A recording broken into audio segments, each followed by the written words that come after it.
अपना mic off ही रखिए क्योंकि उससे chaos होता है, मतलब आवाज बहुत ज्यादा होती है। जब आपको बोलना हो तब अनम्यूट करिए। तो अभी हम लोगों ने जो आर्ट वर्क्स देखे उनको हम लोगों ने अपनी तरह से लिखा, जो भी हम लिख पाते हैं, जो हम समझ पा रहे हैं उसको देखकर वो लिखा। अब हम लोग जानेंगे कि फॉर्मल एनालिसिस क्या है। फॉर्मल एनालिसिस का मतलब, विजुअल एनालिसिस का मतलब किस तरह से विजुअल एलिमेंट्स उसके फॉर्मेशन में हेल्पफुल है, कैसे उन्होंने उनको एट्रीब्यूशन दिया है और किस तरह से हमने उनको या आर्टिस्ट ने उनको यूज किया है और कैसे उसने मीडियम्स और मटेरियल्स को यूज करके क्रिएट किया है। मान लीजिए आप कोई एक आर्टिस्ट के आर्ट वर्क्स के ऊपर काम कर रहे हैं। ज्यादातर तो बच्चे ऐसे ही काम करते हैं ना, कि कुछ एक आर्टिस्ट ले लिया या कंटेम्प्रेरी आर्ट वर्क्स के बारे में या किसी भी कोई भी एक चीज ले लिया। मान लीजिए हमारे पास में एक है कि एलिमेंट ऑफ ये स्पेस है ना, इन particular these art works like कोई भी एक आर्ट वर्क ले लीजिए, कोई भी एक आर्टिस्ट का नाम ले लीजिए। मान लीजिए स्वामीनाथन के आर्ट वर्क्स है, उसमें हमने स्पेस का जो एलिमेंट है उसको, ये हमारा काम है। जो हम मतलब ये हमारा रिसर्च का काम होने वाला है या रिसर्च पेपर कर रहे हैं या इस पर हमें काम करना है। तो अब हमें सबसे पहले तो ये मालूम होना चाहिए कि स्पेस क्या है। दूसरी चीज ये मालूम होना चाहिए कि स्वामीनाथन जो है वो आर्टिस्ट हैं, उन्होंने किस तरह से, विजुअल आर्टिस्ट है कि स्कल्पचर है कि क्या है, और उन्होंने किस तरह से, कहाँ से ये सारा जो अपने पेंटिंग्स में या आर्ट वर्क्स में जो भी क्रिएट किया है, इसके पीछे का उनका इंस्पिरेशन क्या है और इसको उन्होंने किस तरह से क्रिएट करने की कोशिश की है।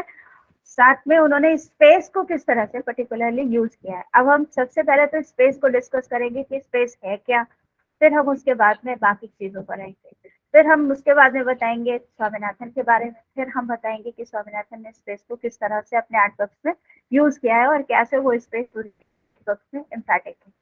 तो ये इस तरह से हम लोग काम करते हैं। इसलिए, या मान लीजिए आपने कोई और आर्ट वर्क चूज किए, कि कोई भी, कि बहुत सारे बच्चे तो उत्तर प्रदेश की समकालीन कला के ऊपर या कलाकारों के ऊपर काम करते हैं, तो उन आर्ट वर्क्स की आप एनालिसिस कैसे करेंगे, उन आर्ट वर्क्स के बारे में आप डेटा कलेक्शन कैसे करेंगे, या आपने कोई एंशिएंट इंडियन आर्ट पैटर्न के बारे में सिलेक्ट किया है तो उसके बारे में आप कैसे करेंगे, म्यूजियम्स और गैलरीज में आप जाएंगे तो क्या करेंगे, ये चीज यहाँ से आपको समझ में आएगी। ठीक है।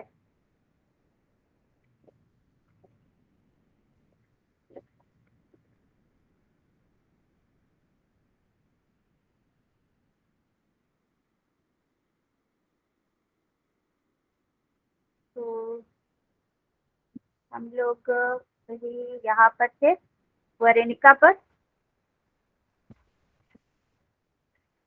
फॉर्मलिज्म और कंटेंट, इसके बारे में हम लोगों ने लास्ट डिस्कस किया था कि फॉर्मलिज्म क्या है और कंटेंट क्या है।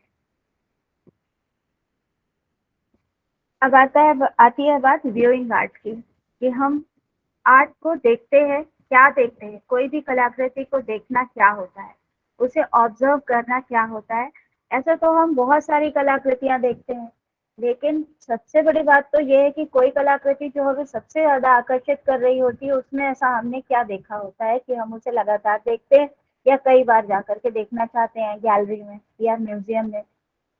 एक तो ये चीज है। दूसरी चीज, कोई भी चीज जिसका हमें बैकग्राउंड पता है या कल्चरल बैकग्राउंड पता है, जिससे हम खुद को आइडेंटिफाई कर पा रहे हैं, तो उसको हम ज्यादा क्लोज पाते हैं अपने आपके या अपने इमोशंस के। या कोई भी ऐसा आर्ट वर्क जिसको हम कहीं अपने किसी एक्सपीरियंस से कोरिलेट कर पा रहे होते हैं, तो हम उसको ज्यादा अच्छे से अटैच कर पाते हैं, उससे हम ज्यादा अच्छे से अटैच हो पाते हैं। तो और उसकी तरफ ज्यादा अच्छे से अट्रैक्ट भी होते हैं, ज्यादा अट्रैक्ट हो जाते हैं। तो ये हमारा इंडिविजुअल इंटरप्रिटेशन है, जो हम लोगों ने कल पूरा एक इंडिविजुअल इंटरप्रिटेशन क्या है, उसको हमें कैसे लिखना है, ये चीज सीखा था। When we are looking at art, we find or run into an artwork or exhibition, we typically have an initial response or impression. सबसे पहला जो चीज हमें अट्रैक्ट कर रहा है वो हम उसका जो इम्प्रेशन है, जो जो हमारा इनिशियल रिस्पॉन्स है उसके लिए, तो हम सबसे पहले ऐसे आर्ट वर्क की तरफ अट्रैक्ट होते हैं। This response to what we see or hear, etc., is formed by a lifetime of knowledge and experience. Experience का मतलब हमारा जो अनुभव है, लाइफ टाइम ऑफ नॉलेज का मतलब जो भी हमारा ज्ञान है, उसके आधार पर ये सारी चीजें, या फिर हमारा जो कल्चरल बैकग्राउंड है, या फिर हम जिस टाइम में है। मान लीजिए हम अकबर के एरा के आर्टवर्क पर रिसर्च कर रहे हैं, तो ऑब्वियसली हम उसी एरा के आर्टवर्क्स को ढूंढेंगे म्यूजियम्स में जाकर। मान लीजिए हम मथुरा पर काम कर रहे हैं, तो मथुरा से रिलेटेड जितने भी आर्टिफैक्ट्स होंगे उसी लोकल एरिया में जाकर ढूंढेंगे, या फिर किसी और म्यूजियम में अगर गए होंगे और वहाँ हमें उस पर्टिकुलर जगह का और उस पर्टिकुलर टाइम का कोई स्कल्पचर या आर्टवर्क मिलता है, तो हम उसमें पर्टिकुलर इंटरेस्ट लेने वाले हैं। ऐसा हम लोगों के साथ होगा।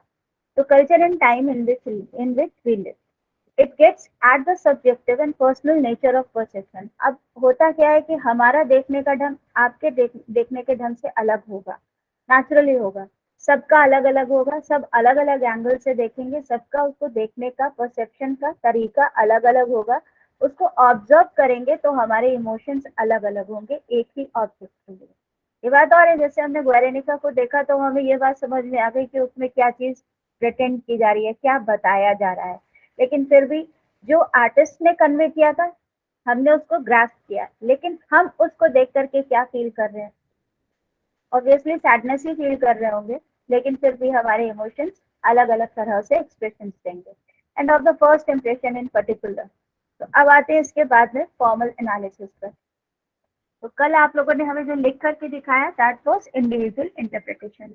और अब हमारे पास में आ रहा है, इसके बाद में नेक्स्ट आ गया फॉर्मल इंटरप्रिटेशन।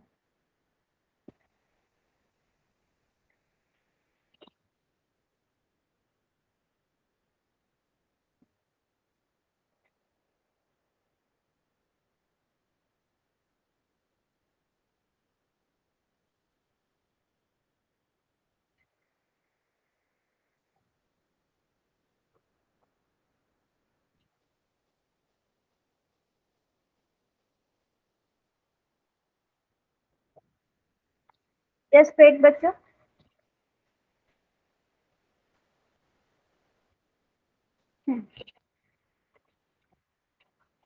अभी क्या करते हैं हम लोग कि फॉर्मल एनालिसिस क्या होता है? Formal analysis is a close and analytical way of looking at and discussing the work of art.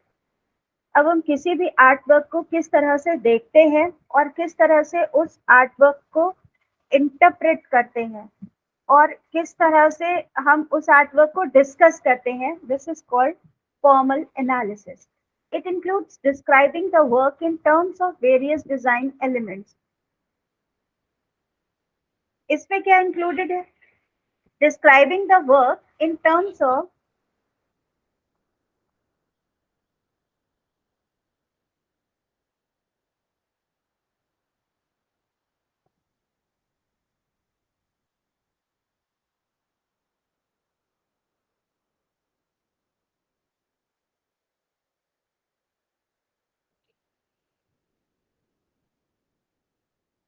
क्या हम लोग यूज करते हैं उसको एक्सेस करने के लिए, डिस्क्राइब करने के लिए? Colour, shape, texture, line, lighting, mass, space, etc. Those are the elements, basic elements जो हमें फंडामेंटल क्लास में पढ़ाए गए हैं, है ना? जो हमारे एकदम शुरुआत के क्लास में हमने पढ़ा, कैसे texture, line, lighting, space, colour, form, ये सारी चीजें हमारे आर्ट वर्क को कॉन्स्टिट्यूट करती हैं। तो अब हम जब आर्ट वर्क को डिस्क्राइब करते हैं, उसका फॉर्मल एनालिसिस डिस्क्राइब करते हैं, तो हम उसको किस तरह से करते हैं? शेप, टेक्सचर, लाइन और ये सारी चीजों के बारे में। जैसे हमने एक आर्ट वर्क देखा ग्वेरेनिका, तो अब हम उसको उस तरह से डिस्क्राइब करना शुरू करेंगे। कैसे डिस्क्राइब करेंगे? जैसे कि इसमें फॉर्म्स कैसे हैं, लाइंस कैसी यूज की गई हैं, स्पेस का डिवीजन क्या है, शेप्स कौन से यूज किए गए हैं, टेक्सचर क्या है इसमें, और लाइट एंड डार्क का क्या इफेक्ट है, मास का मतलब वेट बैलेंस क्या है इसमें, स्पेस को कैसे डिवाइड किया गया है। ये सारी चीजें हमको अब अपने आर्ट वर्क को डिस्क्राइब करने में यूज करनी है। ठीक है। और ये सिर्फ बेटा पेंटिंग में ही नहीं है, कोई भी आर्ट वर्क होगा, सारे ही आर्ट वर्क्स में ये चीज आपको इंक्लूड करनी होगी।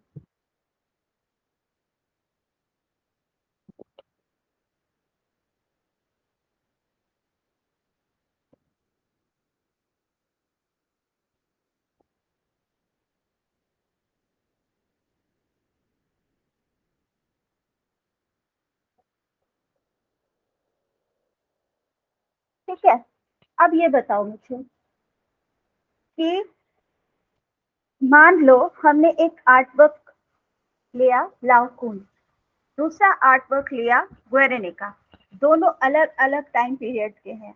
एक और आर्ट वर्क मैं आपको दिखाती हूँ। उस दिन आपने एक बात किया था राफ्ट ऑफ मेडुसा की, एक हमने ये लिया राफ्ट ऑफ मेडुसा, एक आर्ट वर्क लिया हमने विक्ट्री, और एक आर्ट वर्क लिया हमने विक्ट्री ऑफ सामथ्रेस, राइट। तो अब हमारे पास में इतने सारे आर्ट वर्क्स हो गए हैं जो अलग अलग एरा के हैं, जो अलग अलग चीज को प्रेजेंट कर रहे हैं। दिस इज ऑल्सो, ये आप पहचानते हो इसको? कोई मुझे बता पाएगा कि ये क्या चीज है?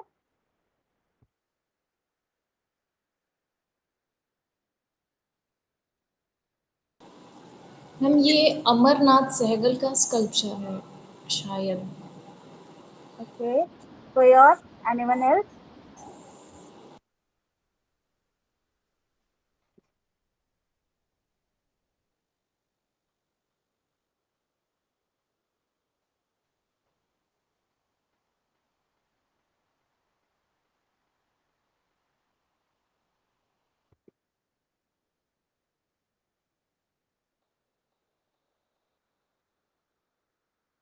बताओ।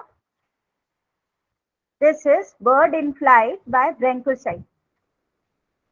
कल मुझे किसी ने पूछा था कि एब्स्ट्रैक्ट क्या होता है, तो I am showing you this abstract sculpture, and this is also an abstract artwork. It is.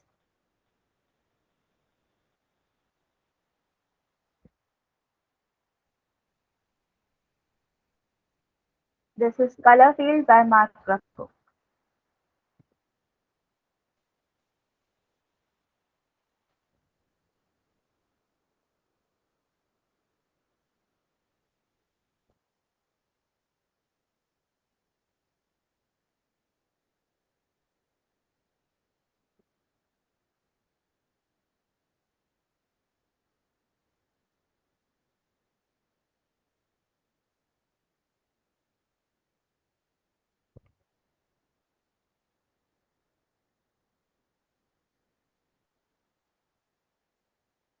बोलो बच्चों।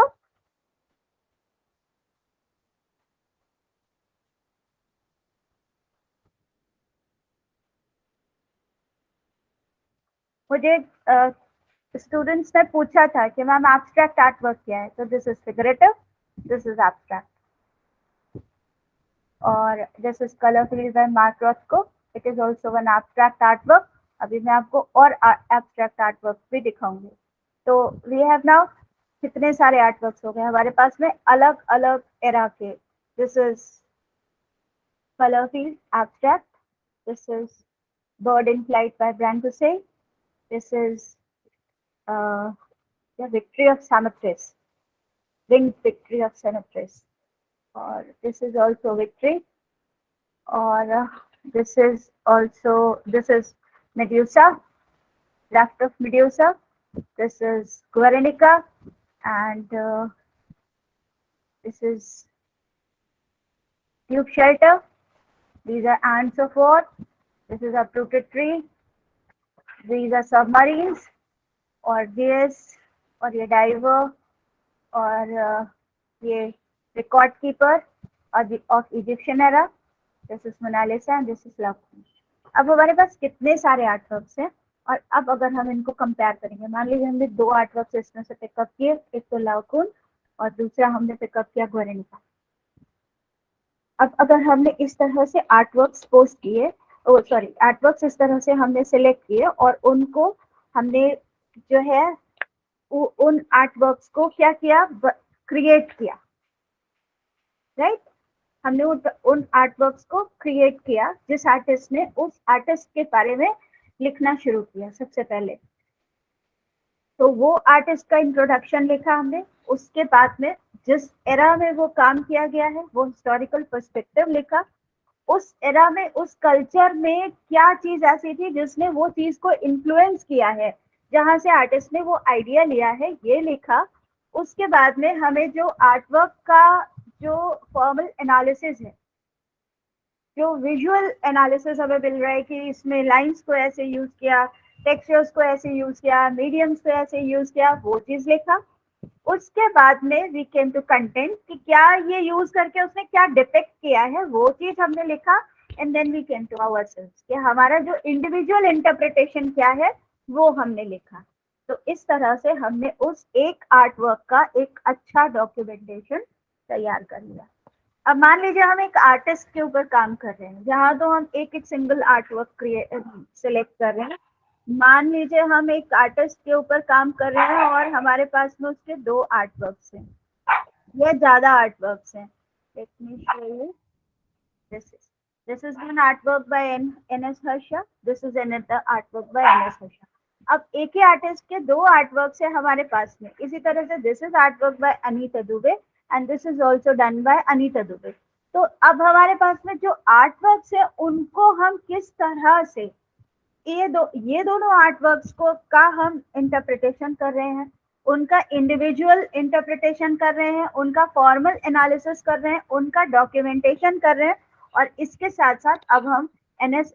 हर्षा के बारे में भी लिख रहे हैं और या फिर अनीता दुबे के बारे में भी लिख रहे हैं। तो क्या होता है ना कि इस तरह से जब हम लोग काम करते हैं तो अब इस आर्ट वर्क को हम दूसरे आर्ट वर्क से कंपेयर करेंगे। We will be comparing this one to this one. जब हम बताएंगे कि ये लाइट बैकग्राउंड है, ये डार्क बैकग्राउंड है, इसमें क्या रिफ्लेक्ट कर रहा है आर्टिस्ट, इसमें क्या रिफ्लेक्ट कर रहा है, कॉम्पोजिशन के एलिमेंट्स को किस तरह से यूज कर रहा है। तो अब हम आर्ट वर्क के साथ साथ आर्टिस्ट के बारे में भी बात करने लगते हैं, आर्टिस्ट के बैकग्राउंड के बारे में भी बात करने लगते हैं।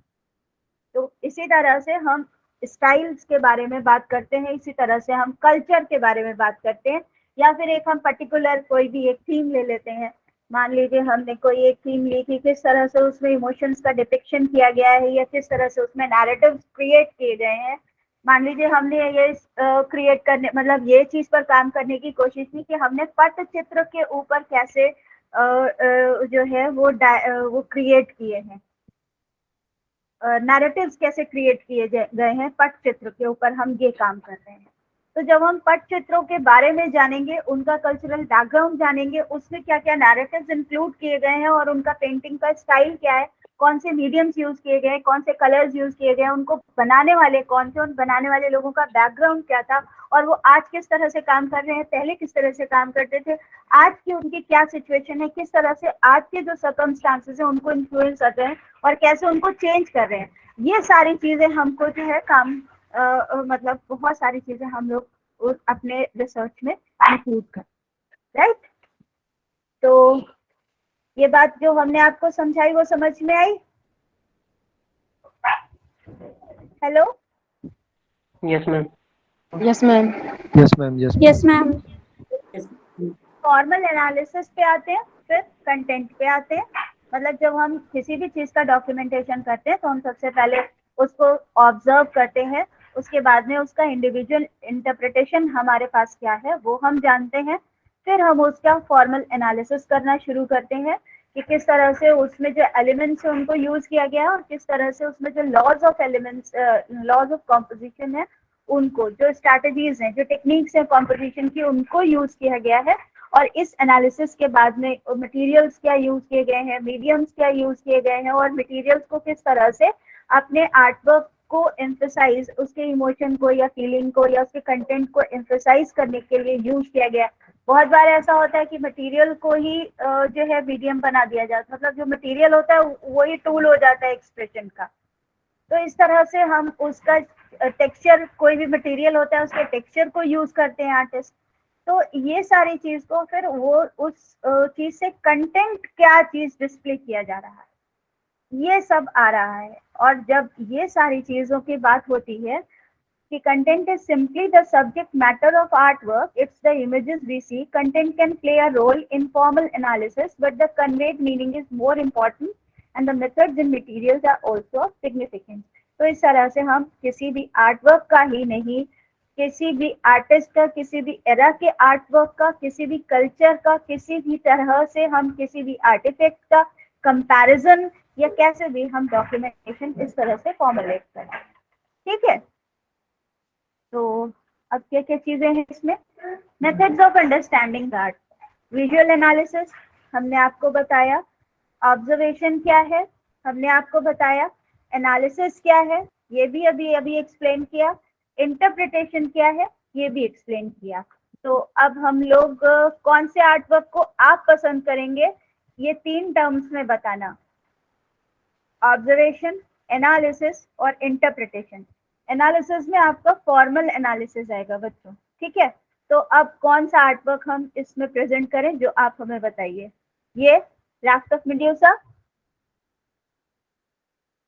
आप इसको एनालाइज करिए।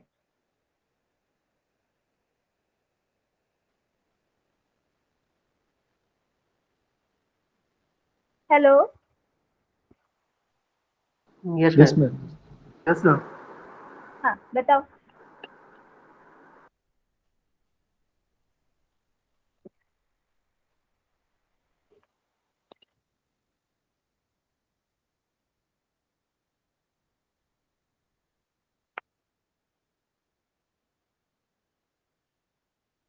शुरू करो।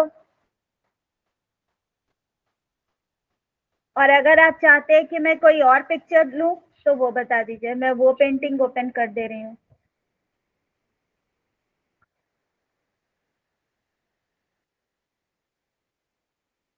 सबसे पहले हमें आर्टिस्ट के बारे में बताना है, उसका हिस्टोरिकल बैकग्राउंड या अप्रोच जो भी है, कल्चरल बैकग्राउंड, ये सब चीज कुछ भी जो हमें पता है। चलो इस अगर ये डिफिकल्ट लग रहा है तो कोई आपको जो आर्ट वर्क इजी लग रहा है वो बताइए, मैं वो खोल दे रही हूँ, वो डिस्प्ले में ले रही हूँ।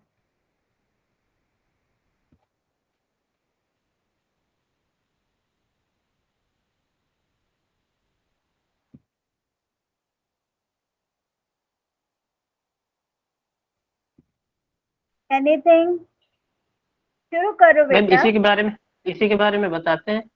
हाँ ठीक है, इसी के बारे में बताइए। सबसे दिस पहले इज राफ्ट ऑफ सबसे मेड्यूसा। पहले आर्टवर्क का जो मतलब जो हिस्टोरिकल पार्ट है वही बताना है ना। हाँ, ये कौन बोल रहा है? सौरभ। Yes ma'am. हाँ ठीक, बताइए। तो मैम ये स्वच्छंदतावाद की बिल्कुल शुरुआत की पेंटिंग है, थियोडोर जेरिकॉर्ड ने इसको बनाया था। और बिल्कुल। ये और जो है जब उसके पहले एक ढर्रे पे ही मतलब काम करते आ रहे थे आर्टिस्ट, ये समझ लीजिए सबसे पहले शुरुआत थी जब स्वच्छंद होके आर्टिस्ट ने कला को शुरू करना स्टार्ट, बिल्कुल मतलब स्टार्टिंग पॉइंट था।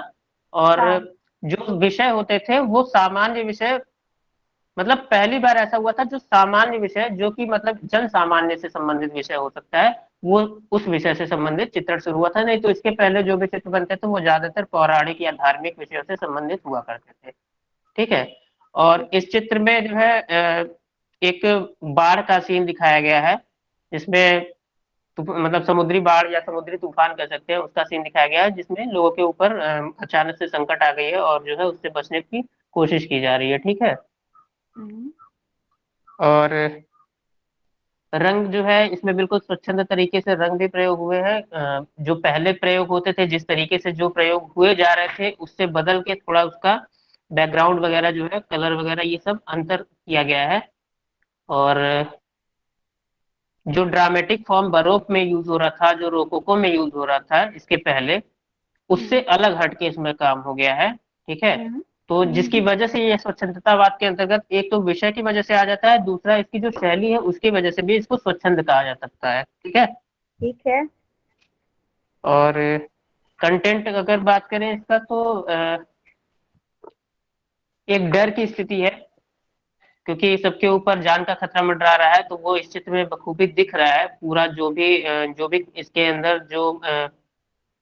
जो तत्व यूज किए गए हैं, जो भी चीजें बनाई, जो विषय यूज किए गए हैं, जो जिन जिन सीन को हम देख सकते हैं, वो सारी की सारी मिलके एक जैसा भाव, जो मौत का भाव होता है कि बस बिल्कुल मौत सामने है, मृत्यु सामने है, वो प्रभाव इसमें देखते ही उत्पन्न हो जा रहा है। ठीक है। सामने जीवन के बहुत कम मतलब आसार नजर आ रहे हैं, कुछ कुछ इस टाइप का यहाँ पे भाव दिख रहा है। Very good. तो ये हमने अपना इंडिविजुअल इंटरप्रिटेशन है, ठीक है। अब हम यस आते हैं मैम। फॉर्मल एनालिसिस पर। कलर्स, शेप, फॉर्म और laws of construction, weight balance, इन सब सारी चीजों के बारे में बात करेंगे। बताइए।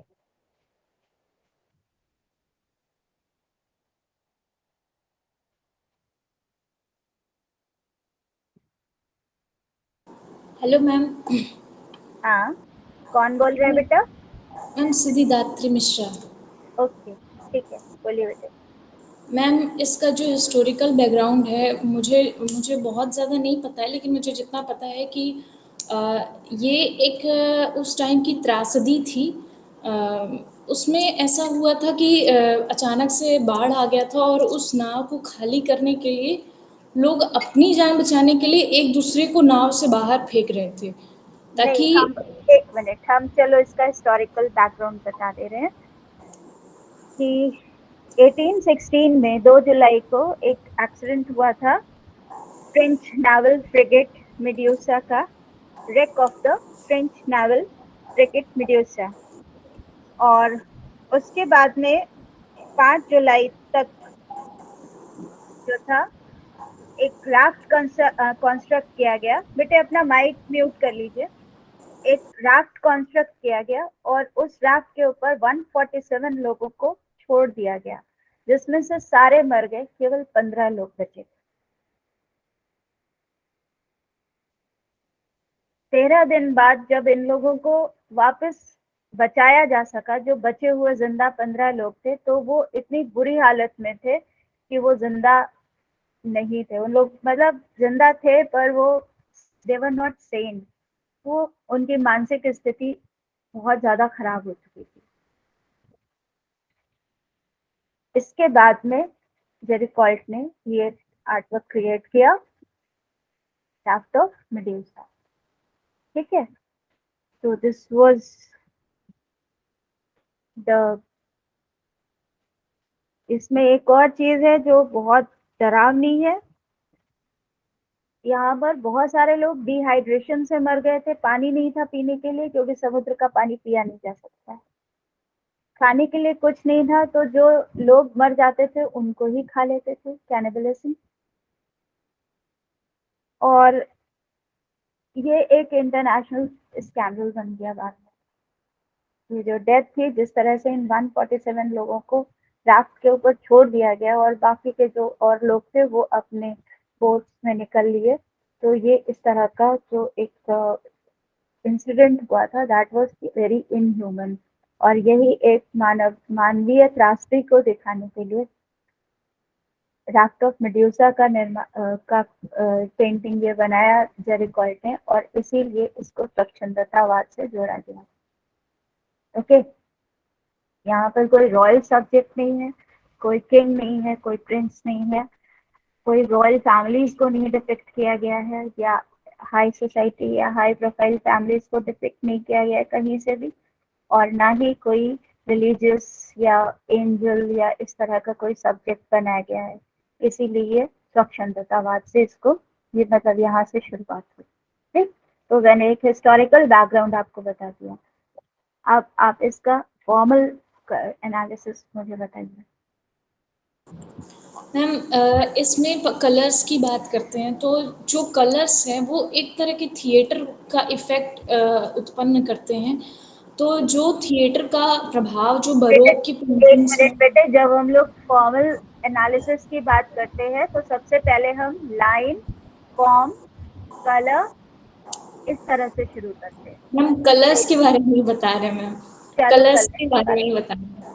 चलो तो चलो जो कलर के बारे में। कंट्रास्ट कलर है मैम, जो बरोक में दिखाई देता था, जो एक तरह का थिएटर का इफ़ेक्ट उत्पन्न करते थे, उसी से कहीं न कहीं से इन्फ्लुएंस्ड थे और वहीं से चले थे। तो वो वाला जो कलर का जो कंट्रास्ट वाली जो पद्धति थी, उस पे भी काम किया है, जो कंट्रास्ट इफ़ेक्ट है।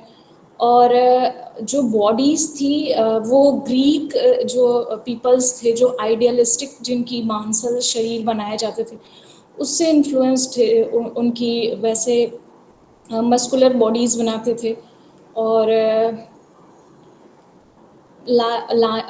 कलर्स तो वही है, कंट्रास्ट कलर है और हाँ, स्वच्छंदतावाद है क्योंकि इन लोगों ने पिछली जितनी भी मूवमेंट्स चले आ रहे थे उससे हट करके इन लोगों ने काम किया था, बिल्कुल अलग फ्री स्वच्छंद तरीके से। और ये इज़्म जाना जाता है क्योंकि इसमें मोस्ट ऑफ जो रियलिस्टिक जो पेनफुल जो ट्रेजेडीज़ हुई थी उन सारी चीज़ों पे काम किया गया था। इस वजह से ये मूवमेंट इस खास इस चीज़ के लिए भी जाना जाता है कि हाँ। इसमें जो ट्रेजेडीज़ मैं ट्रेजेडी मूवमेंट की बात नहीं कर रही हूँ, मैंने आपसे कहा कि इस पेंटिंग में आप फॉर्मल एनालिसिस कैसे करेंगे ये बताइए, कलर्स कैसे यूज हुए आपने बता दिया, लाइंस के बारे में बताइए, इसके अलावा आप हमें वेट का जो बैलेंस है वो बताइए, आप हमें ये बताइए कि फॉर्म्स और शेप्स कैसे क्रिएट किए गए हैं, टेक्सचर क्या है और लाइट एंड डार्क क्या है, इसका पर्सपेक्टिव क्या है, ये सारी चीजें आप मुझे डिस्कस करिए। कॉम्पोजिशन कैसे किया गया है, कॉम्पोजिशन की इसकी टेक्निक्स क्या है, इनके बारे में आप मुझे बताइए। मैम इसमें जो लाइन का यूज हुआ है, अगर हम लाइन की बात करें तो इसमें बहुत बारीक लाइन का प्रयोग किया गया है। और मैम टोन की अगर हम बात करें, एक मैम मिनट, इसमें क्या लाइन्स जी है, विजिबल लाइन्स है?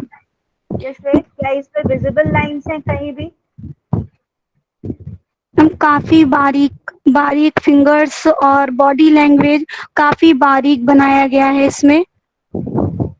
बारीक बनाने का मतलब डिटेलिंग है कि लाइन जी बारीक है? मैम, मैम डिटेलिंग है। डिटेलिंग है ना? जी जी। हाँ, तो लाइन्स और नहीं है मैम इसमें इसमें। जी जी जी। और मैम टोन की बात करें तो इसमें लाइट टू डार्क का प्रयोग काफी किया गया है। हम्म, और उसके अलावा मैम जो ये कलर्स की हम बात करें तो कलर्स में इसमें मैम ये जो बैकग्राउंड का जो ये बादल का लुक दिया हुआ है और पीछे का जो बैकग्राउंड है, इनको देख के ऐसा लगता है जैसे टर्नर के जो वो लैंडस्केप्स हैं उनका दृश्य इसमें काफी कुछ मैम प्रदर्शित होता है, जो बादल का लुक दिया हुआ है। अब मेरी बात समझो, हम यहाँ पर क्या कर रहे हैं, ये सारा चीज जो हम लोग क्रिएट कर रहे हैं, ये सारा चीज, सबसे पहले तो ये देखो, हमने पूछा लाइन्स है कहीं, तो कोई मुझे ना देख पा रहा है, ना समझ पा रहा है, ना बता पा रहा है, ऐसा लगता है कि ये देखो, ये एक लाइन दिख रही है आपको? आपने अगर पढ़े हो फंडामेंटल्स पढ़े हैं आपने, आपने लाइंस पढ़ी है, सीधी रेखाएं क्या दिखाती है, टेढ़ी रेखाएं क्या दिखाती है, घुमावदार रेखाएं क्या दिखाती है, और इसके साथ साथ डायगोनल रेज क्या दिखाती है ना, एक पुंजीय रेखाएं क्या दिखाती है, ये सब चीज तो पढ़ा होगा ना, रेज क्या होते हैं, स्पाइरल्स क्या होते हैं, और वो पेंटिंग में क्या इमोशंस को डिपिक्ट करते हैं, ये सब पढ़ा है। ये देखो, एक लाइन ये है, राइट, वन, एक डायगोनल आपका ये है, दूसरा डायगोनल ये है, ठीक है। और अगर हम कॉम्पोजिशन की बात करें तो फिर से देखिए, ये ट्रायंगुलर हमें मिल रहा है, एक ट्रायंगल ये है और एक ट्रायंगल ये है, ये, ओके। तो इस तरह से इसमें एंग्विश, एंजाइटी क्रिएट करने की कोशिश की गई है। और जिस तरह से ये देखिए, लाइंस कहाँ है, हमने पूछा तो आप बोलते हैं बहुत बहुत महीन लाइनें बनाई गई हैं। जरा ये देखो, क्या ये एक लाइन ये नहीं है, इसके साथ ये है, एक लाइन ये है, एक लाइन ये है, एक लाइन ये है, और एक ये है, इस, सॉरी, ये देखिए, इस इसके पैरेलल ये लाइन है, इसके पैरेलल ये लाइन है, कहाँ जा रहा है, यहाँ ये इसका पॉइंट है, मिल रहा है, 1 2 और ये 3, ऐसे देखिए इसको, एक, ये क्या, ये इसका पॉइंट है, यहाँ से ये क्या, सेकंड, और ये थर्ड, और इसके साथ 1, ये वाला देखिए, ये एक, ये इसको क्रॉस कर रहा है, दूसरा इसको ये क्रॉस कर रहा है, और तीसरा ये क्रॉस कर रहा है, और फिर ये क्रॉस कर रहा है। तो इस तरह से we have so many criss crossing lines here, और ये हमें क्या दे रहा है, एंजाइटी दे रहा है। और इसके साथ साथ जब ये एक तरफ को देख रहे हैं और ये देख करके ये इशारा करे, दिस इज ऑल्सो लाइन, ये भी एक लाइन है, ये सजेस्टिव लाइंस हैं जो आर्टिस्ट ने हमारे लिए क्रिएट की हैं, हमारी आंखों को ये गाइड करती हैं कि हमें उधर देखना है। ये हाथ के ऊपर ये कपड़ा दिखा रहे हैं, इसका मतलब ये किसी को अट्रैक्ट कर रहे हैं। प्रोबेबली ये एक शिप है जिसको वो अट्रैक्ट करने की कोशिश कर रहे हैं। Can you see it? Yes ma'am. तो पेंटिंग को देखना, पेंटिंग को ऑब्जर्व करना, सीखना बहुत जरूरी है। पढ़ाने में हमने 2 स्लाइड्स 3 स्लाइड्स में पढ़ा दिया, लेकिन सीखना, उसको वैसे ही ऑब्जर्व करना और वैसे ही उसको डिस्क्राइब करना बहुत जरूरी है। ठीक है, तो फॉर्मल एनालिसिस ma'am. हुआ, ये हुआ आपका फॉर्मल एनालिसिस।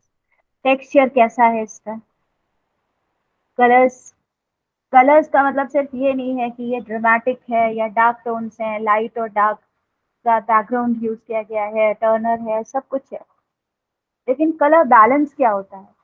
इसी तरह से मास जब हम बात करते हैं तो आकृतियों का बैलेंस क्या है। आप खुद ही देखिए कि यहाँ पर आपको लग रहा है कि ये ज्यादा भारी है और ये इधर की तरफ झुका हुआ है और उस तरफ से उठा हुआ है, इधर हल्का है इधर भारी है, जबकि आकृतियां यहाँ ज्यादा कॉन्सेंट्रेटेड है। मैम ट्रायंगल के जैसे बने हुए हैं कुछ। हाँ, ये देखिए ना, यहाँ पर आकृतियां ज्यादा कॉन्सेंट्रेटेड है, यहाँ ज्यादा है, यहाँ पर कम है, लेकिन ये झुका हुआ है इधर की तरफ। तो दिस शोज कि इधर की तरफ मास ज्यादा है, इधर की तरफ वेट ज्यादा दिखा रहा है। तो वेट फोरग्राउंड में ज्यादा है, बैकग्राउंड में ऊपर पीछे जा रहा है, ऊपर उठ रहा है। आप देख रहे हो? अब शायद ये पर्सपेक्टिव इसलिए लिया होगा आर्टिस्ट ने ताकि वो और क्लियरली पीछे तक दिखा सके, है ना, जो भी है। जी यस मैम।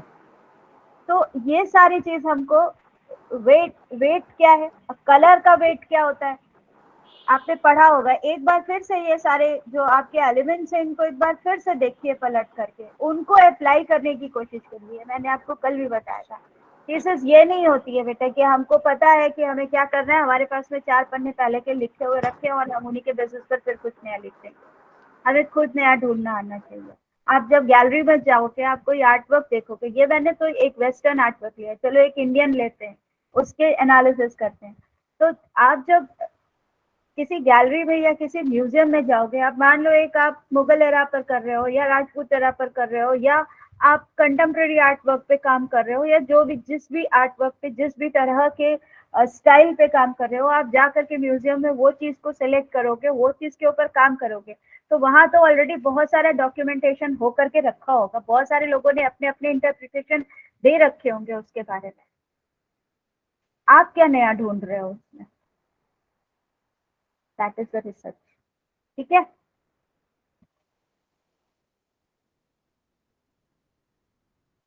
तो फिर क्या किसी और आर्ट मास्टरपीस के बारे में बात करें या फिर इस पर आते हैं। विजुअल एनालिसिस में हमने बताया observation, then analysis and then what is interpretation. आपको ये सारी चीजें समझ में आ गई? यस और नो? Yes ma'am. अब समझ में आया, Yes, अब समझ yes, में आया ma'am. हम क्या चाहते हैं फॉर्मल एनालिसिस में, आप क्या क्या करेंगे, ये अब आपको समझ में आ गया होगा, है ना। Yes ma'am. Yes ma'am. अब आता है डिस्क्रिप्शन के बारे में। समझ तो हमने बहुत कुछ लिया, फॉर्मल एनालिसिस भी समझ लिया, देखा तो समझ ही गए कि इस वाले आर्ट वर्क में किस तरह से लाइंस यूज की गई थी, किस तरह से एंग्विश एटमॉस्फेयर क्रिएट किया आर्टिस्ट ने, किस तरह से एंजाइटी क्रिएट किया है, किस तरह से उसने डायगोनल्स यूज किए हैं, किस तरह से उसने सजेस्ट किए हैं लाइंस, किस तरह से उसने शेप्स क्रिएट किए, फॉर्म्स क्रिएट किए हैं, कैसे उसने उन फॉर्म्स के थ्रू हमें वो चीज बताने की कोशिश की है जो कभी पिक्चराइज की ही नहीं गई थी। एक ह्यूमन मतलब एक इन ह्यूमन एक इंसिडेंट था जिसको उसने हमारे सामने तक लाया। तो ये उसका डिक्सटेरिटी है, उनकी ये बनाने का कहना चाहिए टेक्नोलॉजिकली वो बहुत ज्यादा डेफ्ट रहे होंगे, उनको बहुत अच्छे से आता होगा ये सारा काम, टेक्निकली वो बहुत मास्टर रहे होंगे, तभी वो ये सारा चीज क्रिएट कर पाए। अब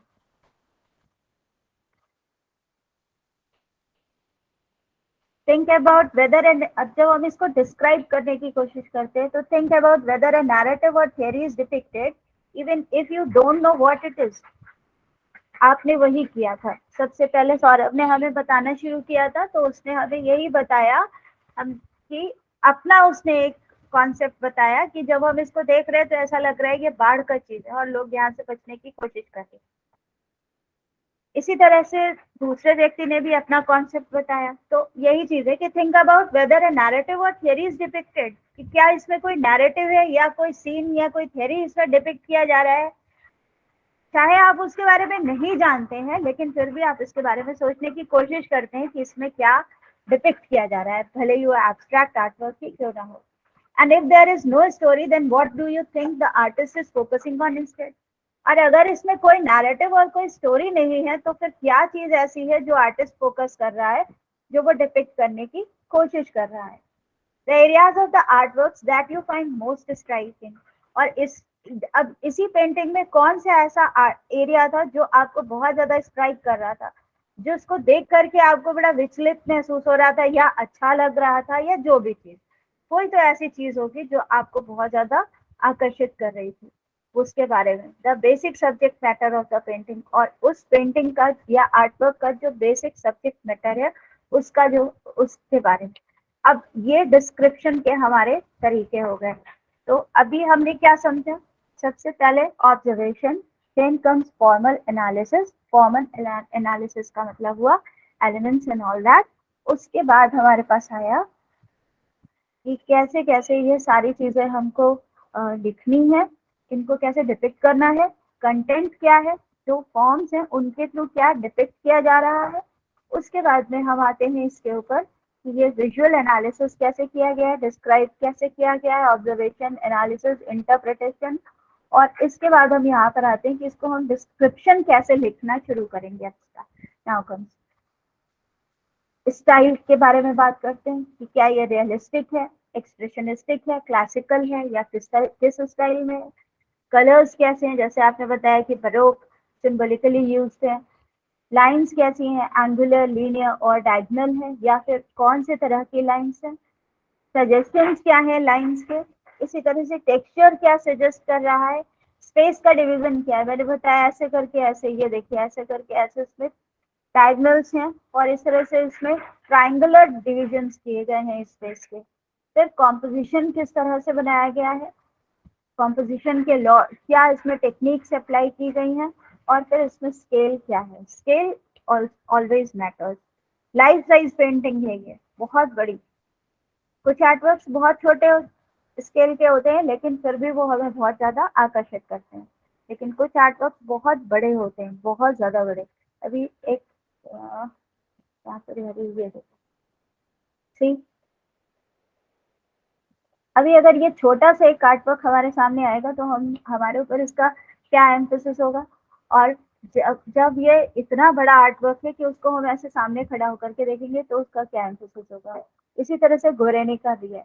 हमने आपको बताया था गोरेनिका, आप उसके सामने खड़े होगे तो केवल एक लाइन ऐसे दिखोगे, इतना बड़ा आर्टवर्क है। तो ये जो स्केल है ना, वो हमारे साइकिल को बहुत बुरी तरह से कहना चाहिए इन्फ्लुएंस करता है। तो here comes scale, और फिर ये आर्टवर्क्स हमने देखे। Now what is visual research. Visual research क्या होता है? सबसे पहले तो हमको ये बताइए कि हमने अभी तक जो भी आर्टवर्क्स देखे हैं ये सारे विजुअल्स हैं कि नहीं है? है। एक मिनट, है ना, एक मिनट। हाँ, ये एक आर्टवर्क है, ये शैडो है, ठीक है, ये शैडो है, ये शैडोज है। ये स्क्रीन है बहुत बड़ा सा, ये स्क्रीन है, और इसके ऊपर ये बंधा हुआ ये चीज है, ह्यूमन फिगर, और ये डाइव कर रहा है ऐसे, यूं ये चल रहा है ये, ठीक है, ये देखो ये ऊपर गया, और ये व्यूअर्स हैं, राइट। अब जब ये व्यूअर्स उस रूम में जाते हैं, उस स्क्रीन के सामने जाते हैं, तो वो इटसेल्फ उस आर्टवर्क का एक पार्ट बन जा रहे हैं। उनकी शैडोज इस शैडो के साथ में मिल करके आर्टवर्क का एक पार्ट बन जा रहे हैं, ये देखो, राइट। तो इसके बारे में क्या ख्याल है? This is bird by Sonia Khurana. Video performance है, बहुत सारे उसके फ्रेम्स हैं, मैंने केवल कुछ फ्रेम्स जो है यहाँ पर लिए हैं। एक लड़की है वो बर्ड की तरह से उस कमरे से निकलने की कोशिश कर रही है, फ्लाई करने की कोशिश कर रही है, लेकिन एक केज्ड बर्ड जैसे उड़ करके बाहर नहीं निकल सकती, वो भी नहीं निकल पाती है और आखिर में गिर जाती है। तो इसके बारे में क्या ख्याल है और इसके बारे में क्या ख्याल है? ये शिल्पा गुप्ता का है, ये सोनिया खुराना का आर्टवर्क। क्या क्या बताएंगे इसके बारे में?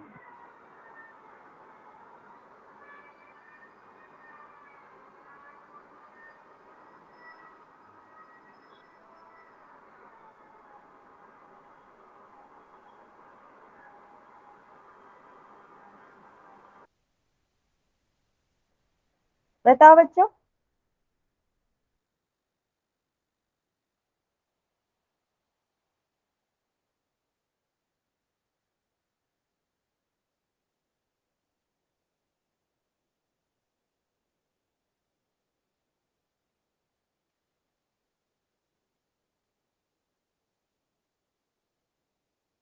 बताओ।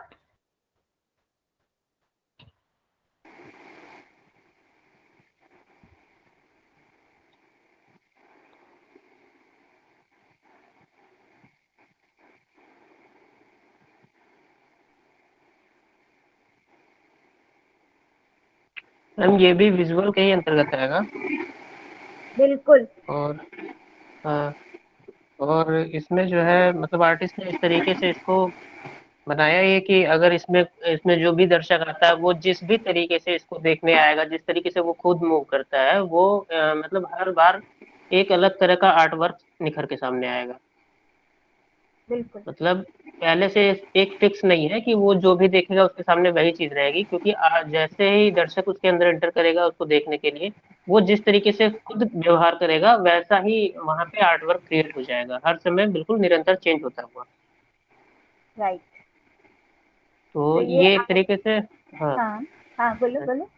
एक तरह से। हाँ तो मतलब मतलब कंटिन्यू चलते रहने वाला वर्क है, जो मतलब एक बन के तैयार नहीं रखा हुआ, बल्कि ये चलता ही रहेगा जब तक ये मतलब वहां पे इस तरीके से बिठा के रखा मैम जाए, तब मैम तक ये ये लाइव चलता रहेगा। Performance, live performance. ये हाँ, वीडियो लाइव परफॉर्मेंस इसको और वीडियो। विजुअल दोनों है। हाँ, ये बात, ये लाइव परफॉर्मेंस और वीडियो दोनों है। वीडियो परफॉर्मेंस और लाइव परफॉर्मेंस दोनों। तो कहने का मतलब आप समझ पाए हम क्या बताना चाह रहे हैं?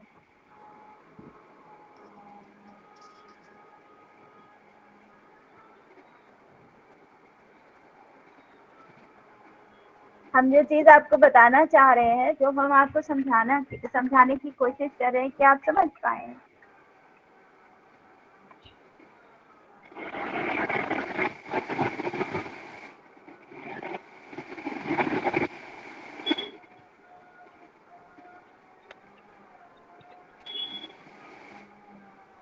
मैम आप हेलो बताइए। पूजा, अभी अभी क्लास में, हम 2 मिनट बाद बात करें, ठीक है?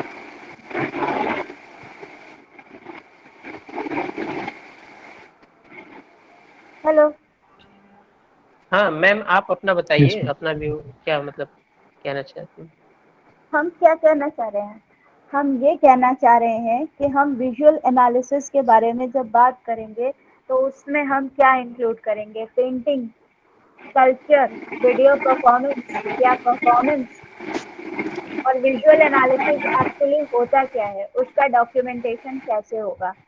मान लीजिए हम कोई मूवी देखते हैं, तो वो भी तो एक तरह, डॉक्यूमेंट्रीज आपने देखी होंगी, तो वो भी तो एक तरह से डॉक्यूमेंटेशन ही है। ठीक है।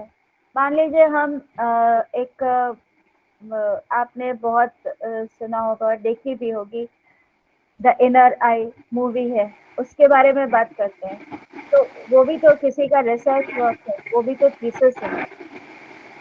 तो डॉक्यूमेंटेशन के कितने फॉर्म्स हो सकते हैं? डॉक्यूमेंटेशन और डेटा हमें किस किस फॉर्म में म्यूजियम में मिल सकता है?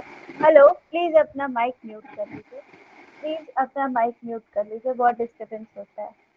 तो किस किस फॉर्म में हमें डॉक्यूमेंटेशन या सॉरी डेटा मिल सकता है, इसके बारे में हम जानते हैं। प्लीज अपना माइक म्यूट कर लीजिए, डिस्टर्बेंस हो रहा है। तो let's come here. What is visual analysis?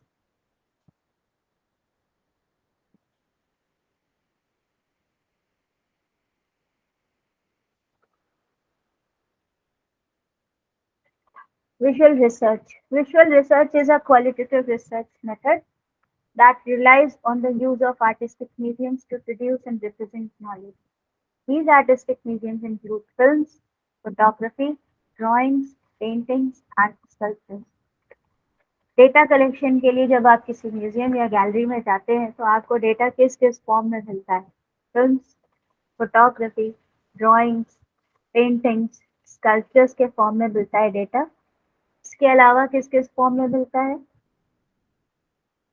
Catalogues होंगे, प्रिंटेड डॉक्यूमेंट्स होंगे, या बैनर्स होंगे, या हैंडबिल्स हो सकते हैं किसी एग्जीबिशन के, या और भी कोई आजकल तो डिजिटल एग्जाम वो होते हैं आपके एडवर्टाइजमेंट, इस तरह से भी हो सकते हैं।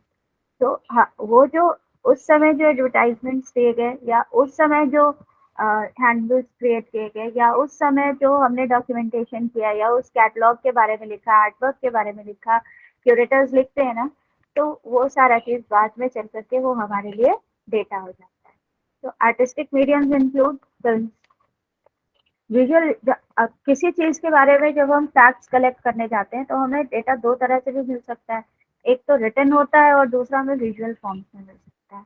विजुअल फॉर्म्स में पिक्चर्स हो सकते हैं जो हम खुद कलेक्ट करते हैं, जैसे हम कहीं गए तो हमने खुद फोटोग्राफी की, या फिर म्यूजियम्स में या लाइब्रेरीज में या किसी के पर्सनल कलेक्शन में या गैलरीज में भी हमें इस तरह विजुअल्स मिल सकते हैं किसी भी आर्टवर्क के या कल्चर के या पर्टिकुलर एक सिचुएशन के बारे में। तो when it comes visual research is a qualitative research methodology। अब आप ये पढ़ेंगे कि क्वालिटेटिव और क्वांटिटेटिव रिसर्च मेथोडोलॉजी में क्या डिफरेंस है। आरएम में आप अपने ये स्विच पढ़ेंगे, तो यहाँ पर हम क्वांटिटी की बात नहीं करते, हम यहाँ पर क्वालिटीज की बात करते हैं। That relies on the use of artistic mediums। Artistic mediums क्या है आपके? Film, photography, drawings, paintings, sculptures, या फिर दूसरे रिटन फॉर्म्स में आएंगे तो उनके बारे में जो और लोगों ने लिखा वो सारा चीज, या उसको क्रिएट किया वो सारा चीज। The artistic mediums provide a rich source of information that has the ability to capture reality। जो आर्टिस्टिक मीडियम्स हैं वो इंफॉर्मेशन के बहुत रिच सोर्स हो सकते हैं, और इनके पास में एक एबिलिटी होती है जो रियलिटी को कैप्चर कर सकती है। जैसे स्कल्पचर है, जैसे कोई पेंटिंग है, जैसे कोई ड्राइंग है, वो भी तो हमारे लिए डेटा है ना। मान लीजिए हम किसी आर्टिस्ट पर या किसी कल्चर पर काम कर रहे हैं या किसी स्टाइल पर काम कर रहे हैं, हमारा जो टॉपिक है वर्क का, रिसर्च वर्क का, वो कोई इसी तरह से किसी इन्हीं कुछ चीजों में से एक है। तो हमने क्या किया कि उसके बारे में अब हम जब वहां पर रिसर्च कर रहे हैं तो हमको पता चला कि एक ये व्यक्ति है एक पर्टिकुलर सोसाइटी में जिनके पास में ये इकट्ठा कलेक्शन है, तो हम उस इंडिविजुअल कलेक्शन को एक्सेस करते हैं और वहां पर गए और हमने वहां पे वो बहुत सारे उनके पास में जो फोटोग्राफ थे या कुछ डेटा था या आर्ट वर्क थे वो हमने कलेक्ट किए। ऐसा बहुत सारी जगहों पर है, बहुत सारे लोग हैं जिनके पास में आज भी ओरिजिनल मैन्युस्क्रिप्ट जो उनके पोजीशंस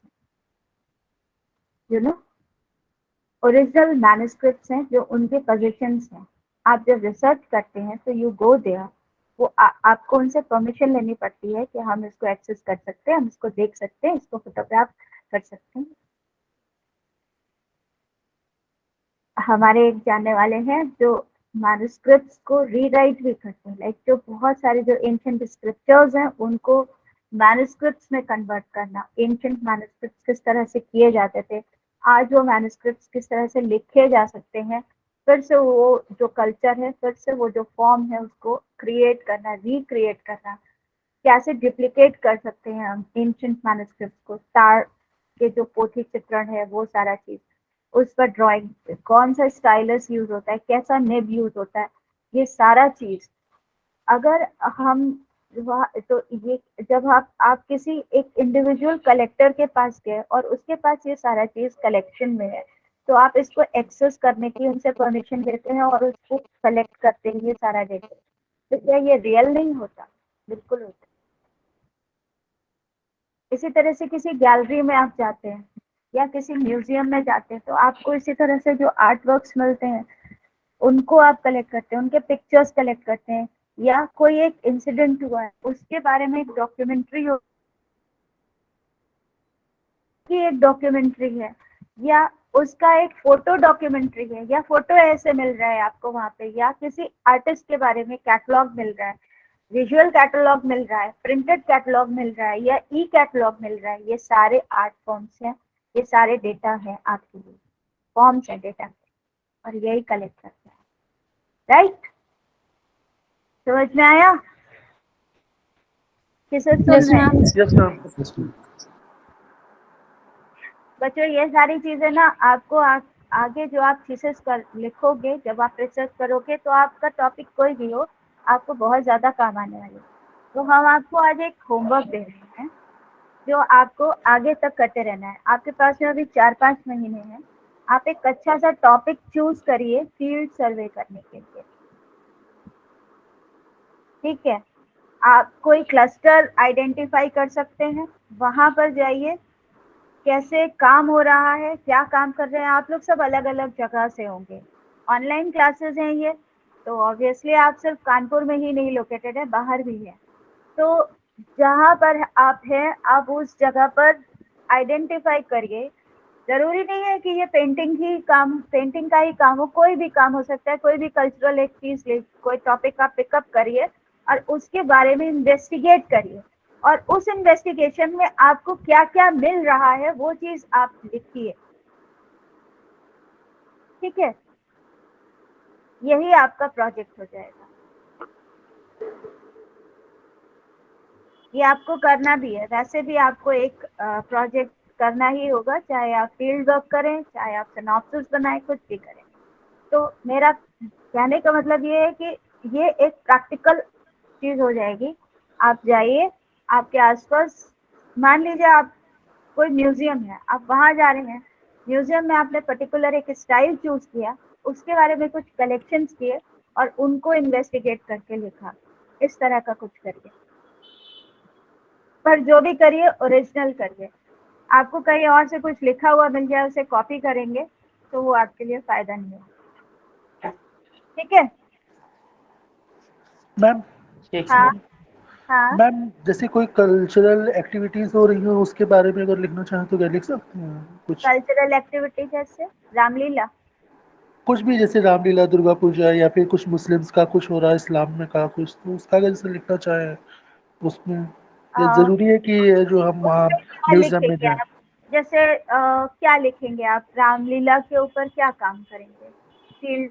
फील्ड वर्क क्या लेंगे आप? रामलीला में क्या करेंगे आप? मुझे बताइए, फिर मैं आपको गाइड करूँगी, फिर मैं बताऊंगी आपको। नहीं, रामलीला नहीं, हम जैसे सोचे थे कि जैसे इस्लाम काफी टबू है अभी कुछ उसके बारे में, तो हम सोचे थे जैसे वहाँ पे ये कुछ होता रहता है इन लोगों का, जैसे ये ताजिया निकलते हैं या फिर इनका कुछ मतलब जैसे ये अभी मुहर्रम गया है, इससे रिलेटेड जो तो ये सब। इसको आप अपने आर्ट वर्क में कैसे, मतलब कैसे अपने रिसर्च में क्या दिखाना चाहते हैं? कल्चरल क्या इन्वेस्टिगेशन कर रहे हैं आप इसमें?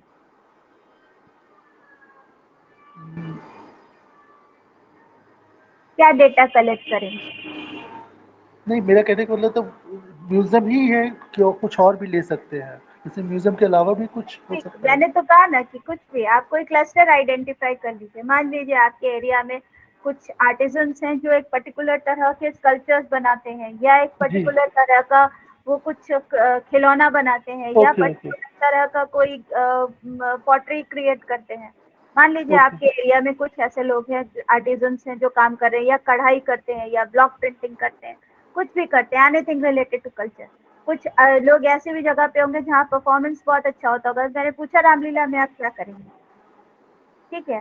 तो हाँ। आप जैसे रामलीला में परफॉर्मेंस में आप कुछ कर रहे हो, या रामलीला में आप उनके कॉस्ट्यूम्स पे कर रहे हो, या रामलीला में आप उनके डेकोरेशन पे कर रहे हो, या वो किस तरह से।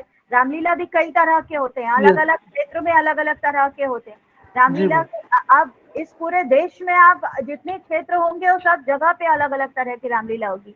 रामचंद्र जी की कथा एक ही है, लेकिन सबने उसको अलग अलग तरह से डिपिक्ट किया है, अलग अलग तरह से वो परफॉर्म किए जाते हैं। तो वहां पे किस तरह से परफॉर्म किए जा रहे हैं, क्या आप वो कुछ करना जा रहे हो? जैसे बनारस में अलग तरह से रामलीला की जी। परफॉर्मेंस है, अयोध्या में अलग तरह से, क्या कुछ इस तरह का काम आप करने जा रहे हो, ये मैंने पूछा था। अगर आप कर रहे हो तो वेरी गुड, आप इसके ऊपर करो। ओके, ठीक है। जैसे कुछ डांस फॉर्म्स हैं, हमारे उत्तर प्रदेश में नौटंकी है, अगर उस तरह का कुछ आप कर सकते हैं तो वो करिए। मैं वो कोई टैबू नहीं है कि आप ये ना करो वो ना करो।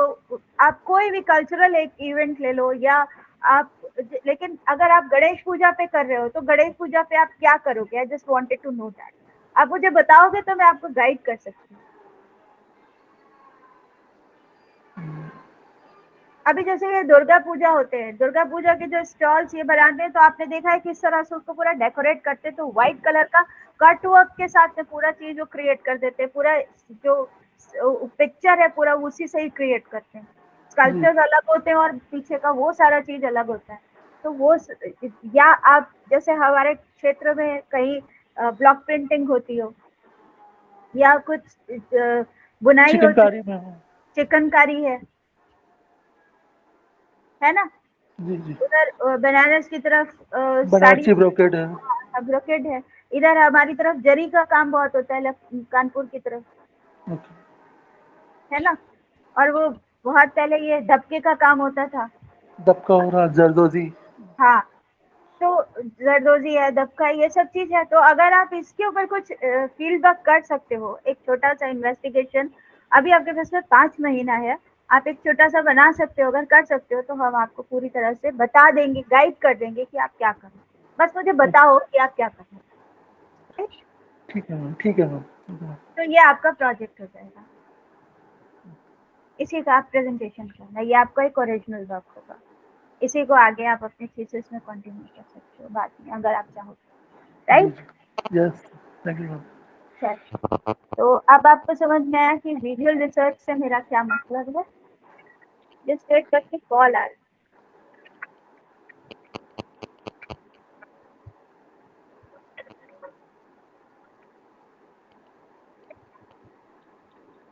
Hello hello,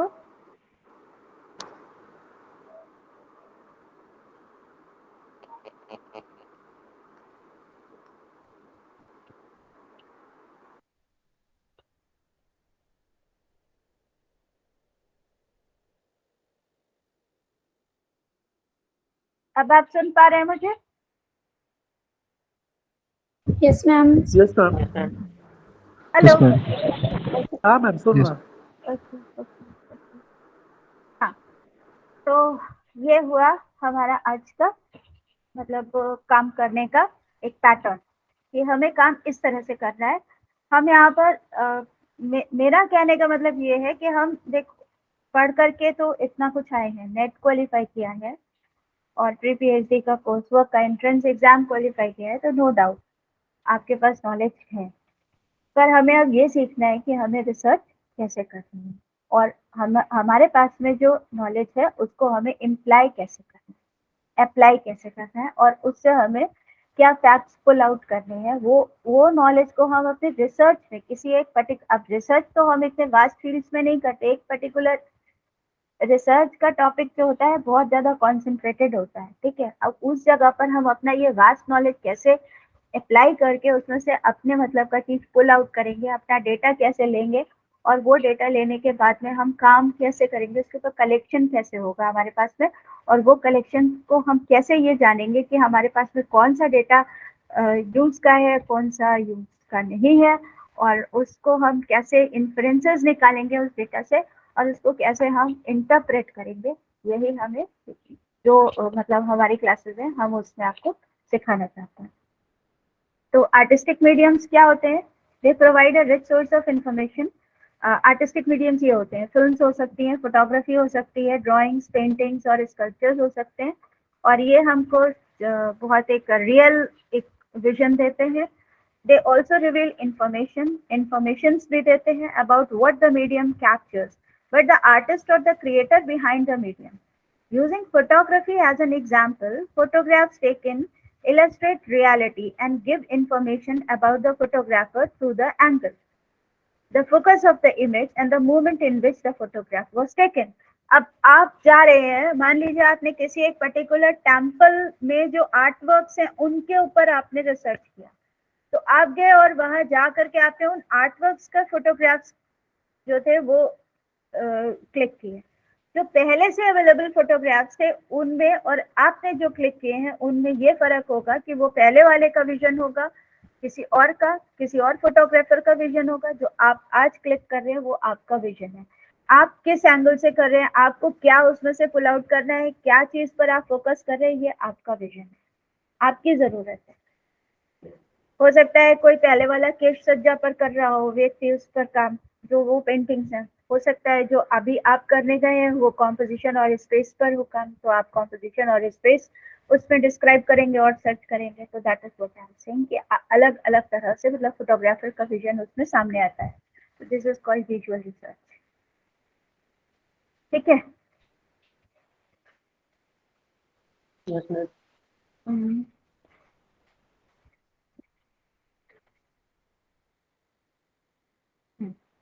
description.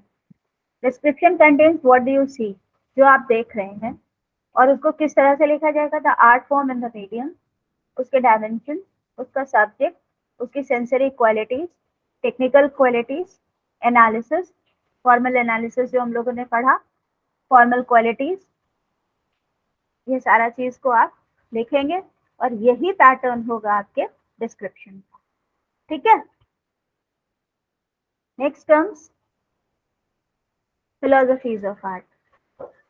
Philosophies of art का मतलब कि हम आर्ट को किस किस तरह से, हम ये नहीं कह रहे कि ये दर्शन है और इसी तरह से हमें देखना है, पर हम इसको एक ब्रॉड 4 कैटेगरीज में डिवाइड कर सकते हैं। क्या कुछ लोग बोलते हैं आर्ट इमिटेशन है, कुछ लोग बोलते हैं आर्ट जो है वो एक्सप्रेशन है। तो आप कैसे आइडेंटिफाई करोगे कि ये इमिटेटिव है या ये एक्सप्रेसिव है या ये फॉर्मल ऑर्डर में है या ये इंस्ट्रूमेंटल है। तो इस तरह से करोगे। जो इमिटेटिव होगा, the works looks real, realistic होगा। जहां भी रियलिस्टिक आर्ट वर्क है वो इमिटेटिव ही होगा। ठीक है। दूसरा, the proportion of parts, colours and other elements seems natural and life like, एकदम जीवंत होंगे। इमिटेटिव है, लाइफ लाइक होंगे। Subject is from real life, एकदम मतलब देख करके, और इसीलिए ये आर्ट वर्क्स कॉमन पीपल को सबसे ज्यादा अट्रैक्ट करते हैं। आजकल फैशन भी नहीं चाहिए, तो क्या बहुत अच्छा बनाया है, बिल्कुल फोटोग्राफी के जैसा है, ऐसा लग रहा है किसी ने फोटोग्राफ बना दिया। This is imitative. Art as expression, the work expresses a definite feeling. जो आर्ट वर्क होगा उससे एक पर्टिकुलर कोई ना कोई फीलिंग जरूर कन्वे होगी जो आपको अट्रैक्ट करेगी। The proportion of parts, colour और अदर एलिमेंट्स जो है वो अनएक्सपेक्टेड होगा या एग्जैगरेटेड होगा। Remember Guernica, remember Laocoon, remember Raft of Medusa. The design will be dramatic, it gives you a certain feeling. The subject is unique, dream like और fantastic. एक वो प्रिंट है, उसे याद करो, स्क्रीम मंक का, है ना। जी मैम। Yes, ma'am. फिर art as formal order. Formal order का मतलब फॉर्मेटिव है। Work will be beautiful and harmonious, unified by an invented or mathematical order, जिसको हम लोग कहते हैं स्टाइलाइजेशन। इस स्टाइल की पेंटिंग है, इस स्टाइल की पेंटिंग है, कॉमन वर्ड में हम लोग बोलते हैं। प्रपोर्शंस और पार्ट्स जो होते हैं वो एक डिफाइंड स्टाइल में होंगे, आइडियलाइज्ड होंगे। वर्क में डिटेलिंग जो होगी वो नहीं होगी, जो भी डिटेलिंग होगी वो स्टाइल के अनुसार होगी। डेफिनेट यूज ऑफ मटेरियल्स, आप उसमें फ्रीडम नहीं है मटेरियल्स यूज करने का, जो स्टाइल के अकॉर्डिंग मटेरियल्स प्रिस्क्राइब्ड होंगे वही यूज किए जाएंगे। Art as instrumental, the work of art has an important message और फंक्शन। अगर हम आर्ट को टूल की तरह इस्तेमाल कर रहे हैं, इंस्ट्रूमेंट की तरह इस्तेमाल कर रहे हैं, तो इसका मतलब उसका कोई एक इम्पॉर्टेंट फंक्शन है, जैसे billboards. The proportion and colours are plan to help to understand the message, जैसे पोस्टर्स क्रिएट कर रहे हैं, बिलबोर्ड्स क्रिएट कर रहे हैं, इस तरह की चीज। Subject is related to life of a cultural group, मतलब जो सब्जेक्ट्स हैं वो भी स्पेसिफाइड होंगे। तो इस तरह से आप उन आर्ट वर्क्स को ये 4 ब्रॉड कैटेगरीज में डिफाइन कर सकते हैं जब आप किसी भी आर्ट का डिस्क्रिप्शन करेंगे, किसी भी आर्ट वर्क का। तो ये समझ में आ गया आपको। फिर डॉक्यूमेंटेशन ऑफ रिसर्च वर्क। अब डॉक्यूमेंटेशन एक्चुअली क्या होता है? अभी हमने इतना सारा बात बताई आपको डॉक्यूमेंटेशन के बारे में। डॉक्यूमेंटेशन एक्चुअली क्या होता है? डॉक्यूमेंटेशन इज अ रिपोर्ट, या फिर इसको आप रिसर्च पेपर कह लीजिए। अब फॉर्मल रिसर्च पेपर कैसे लिखा जाएगा ये हम आपको बताएंगे। जो भी हमें फैक्ट्स मिले, जो भी हमने डेटा कलेक्ट किया, उसको हम with evidence properly note down करते हैं, वही डॉक्यूमेंटेशन। ठीक है, अभी तक तो हम एक फॉर्मल, जो आपने हमें अभी तक लिख के दिखाया, 2 दिन से आप हमें पक्का लिख कर दिखा रहे हो और बहुत अच्छा लिख के दिखा रहे हो। आपने अपने व्यू पॉइंट्स लिखे, आपने उसके हिस्टोरिकल बैकग्राउंड के बारे में रिसर्च करके लिखा, आपने उसका जो फॉर्मल एनालिसिस था वो मुझे करके बताया। सुनाया है तो लिख भी लेंगे बहुत अच्छी तरह से, बल्कि हो सकता है बहुत ज्यादा अच्छे शब्दों में लिखे, लेकिन उसको अब हम एक फॉर्मल प्रोसीजर में ले आएंगे और वो हमारा फॉर्मल डॉक्यूमेंटेशन होता है। अभी आप हमें इनफॉर्मली बता रहे थे कि मैम ये ऐसा है, ये ऐसा है, हमें ये फील हो रहा है। अब इस चीज को हम एक प्रॉपर मेथड से, एक प्रॉपर फॉर्मेट में लिखेंगे तो ये हमारा डॉक्यूमेंटेशन हो जाएगा। और इसको हम रिसर्च आर्टिकल या रिसर्च पेपर का जो फॉर्मेट में लेंगे तो हमें इसमें एविडेंसेस देने होंगे कि हमने कौन सा डेटा कहाँ से कलेक्ट किया है। ठीक है, किस बुक से हमने ये डेटा पिकअप किया है, कहाँ से हम इसको लेकर किया है। बात समझ में आ गई? तो यस मैम। Yes ma'am.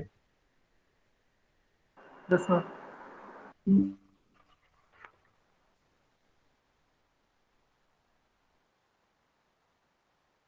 आज हम लोगों ने जितना डिस्कशन किया, जो कुछ भी मैंने आर्ट वर्क्स बताए, आपको दिखाए, अभी मैं आपको और सारे आर्ट वर्क्स दिखाऊंगी। आपने बहुत सारे आर्ट वर्क्स आप देखिए, जितना आप देखेंगे उतना ही ज्यादा आपको समझ में आएगा, उतना ही ज्यादा आपका मन करेगा इसको।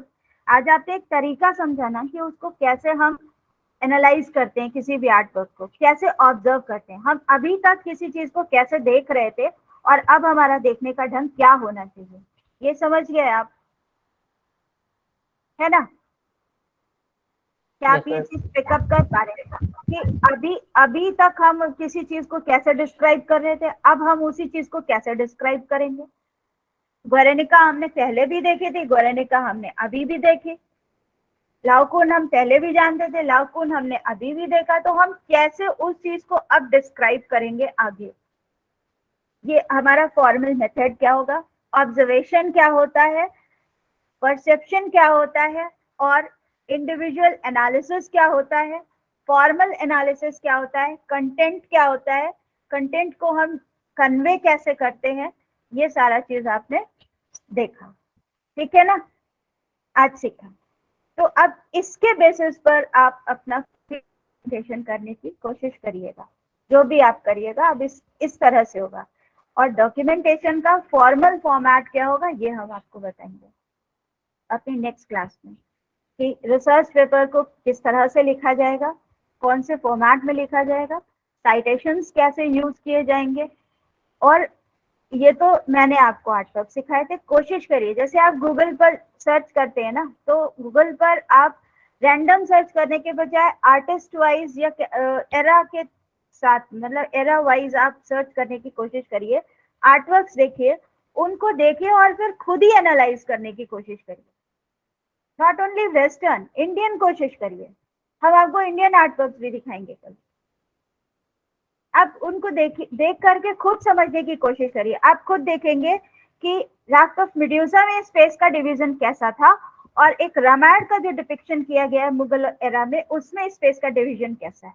जो अजंता की पेंटिंग है या एलोरा की पेंटिंग है, उसमें स्पेस का क्या है, उसमें पर्सपेक्टिव कैसे दिखाया गया है ना, उसमें कलर्स क्या कैसे यूज किए गए। वो मैंने अभी इसीलिए आपको 4 आर्ट फॉर्म्स बताए कौन से हैं।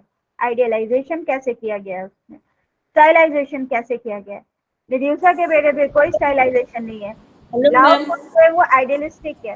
हेलो, हाँ मैम, आपने जो आर्ट वर्क्स दिखाए उसके बारे में मुझे जहाँ तक समझ में आएगा, और जैसे पेंटिंग को हम देख पाएंगे वैसे हम लिख के आपको सेंड करेंगे मैम। आप उसमें बताइएगा कि मुझे उसमें और किस तरह से लिखना चाहिए या उसमें क्या गलतियां हैं। गलतियां कोई नहीं होंगी, जो भी आपने अभी तक मुझे लिख करके दिया है वो सब बहुत अच्छा दिया है, कोई गलत नहीं है। बस मैं चाहती हूँ कि एक पर्टिकुलर एक वे आप सीख जाएं कि रिसर्च पेपर में आपको इस तरह से लिखना है। बस एनालिसिस आप समझ गए, फॉर्मल एनालिसिस समझ गए, इंडिविजुअल इंटरप्रिटेशन समझ गए, तो क्या बचा? अब इसको आपको फॉर्मेट करना सीखना है बस।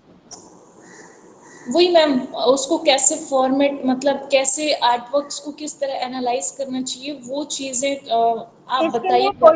इसके लिए कोशिश करिए कि पर्टिकुलर एक आर्ट वर्क कोई भी लेने के बजाय अगर आप एक स्टाइल चूज कर रहे हैं तो एक स्टाइल लीजिए या एक एरा लीजिए। लाइक आपने इजिप्शियन पेंटिंग लिया, लाइक आपने मोने के आर्ट वर्क्स लिए या आपने मार्टिस के आर्ट वर्क्स लिए, इस तरह से उसको काम करिए।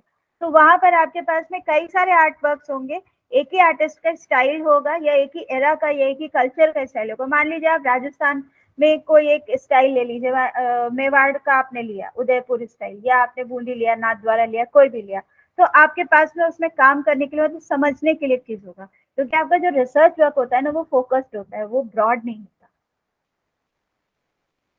ठीक है, उसके इम्प्लीकेशंस ब्रॉड होते हैं लेकिन रिसर्च वर्क आपका फोकस्ड होता है। तो आप अगर लिखना ही चाहते हैं और लिखकर मुझे दिखाना ही चाहते हैं तो आप इस तरह से लिख कर दिखाइए, बिल्कुल दिखाइए। आपने हमें जितने आर्टवर्क जितने आपने हमें राइटअप भेजे हैं, हमने सारे ये प्रिंट आउट निकाल कर अपने पास फाइल कर लिए। आप आगे भी जो मुझे भेजेंगे वो हम सारा कर लेंगे अपने पास में। प्रवीण ने मुझे अभी तक कुछ नहीं भेजा, अभिलाषा का भी कुछ नहीं आ रहा है मेरे पास, सरोज का भी नहीं आया है, आना चाहिए।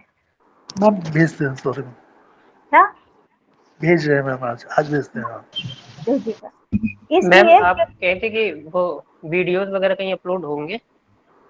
हाँ, ये क्लास ज्ञान संचय पोर्टल पर अपलोड किए जाएंगे। और मैं समझ लूँ जरा ये प्रोसेस क्या है कि उधर में कैसे अपलोड किया जा रहा है, हुआ है कि नहीं हुआ है अभी या हो रहा है। ये चीज़ मुझे जैसे ही रिसर्च एंड डेवलपमेंट सेल की तरफ से पता चले कि मैं आपको इन्फॉर्म करूंगी। तो वीडियोस पक्का अपलोड किए जाएंगे, सारे रिकॉर्डेड हैं और आपको देखने को मिलेंगे। ठीक है मैम इसलिए बुक कौन सी चाहिए मैम, वो बता दीजिए। क्या बेटा? बता दीजिए।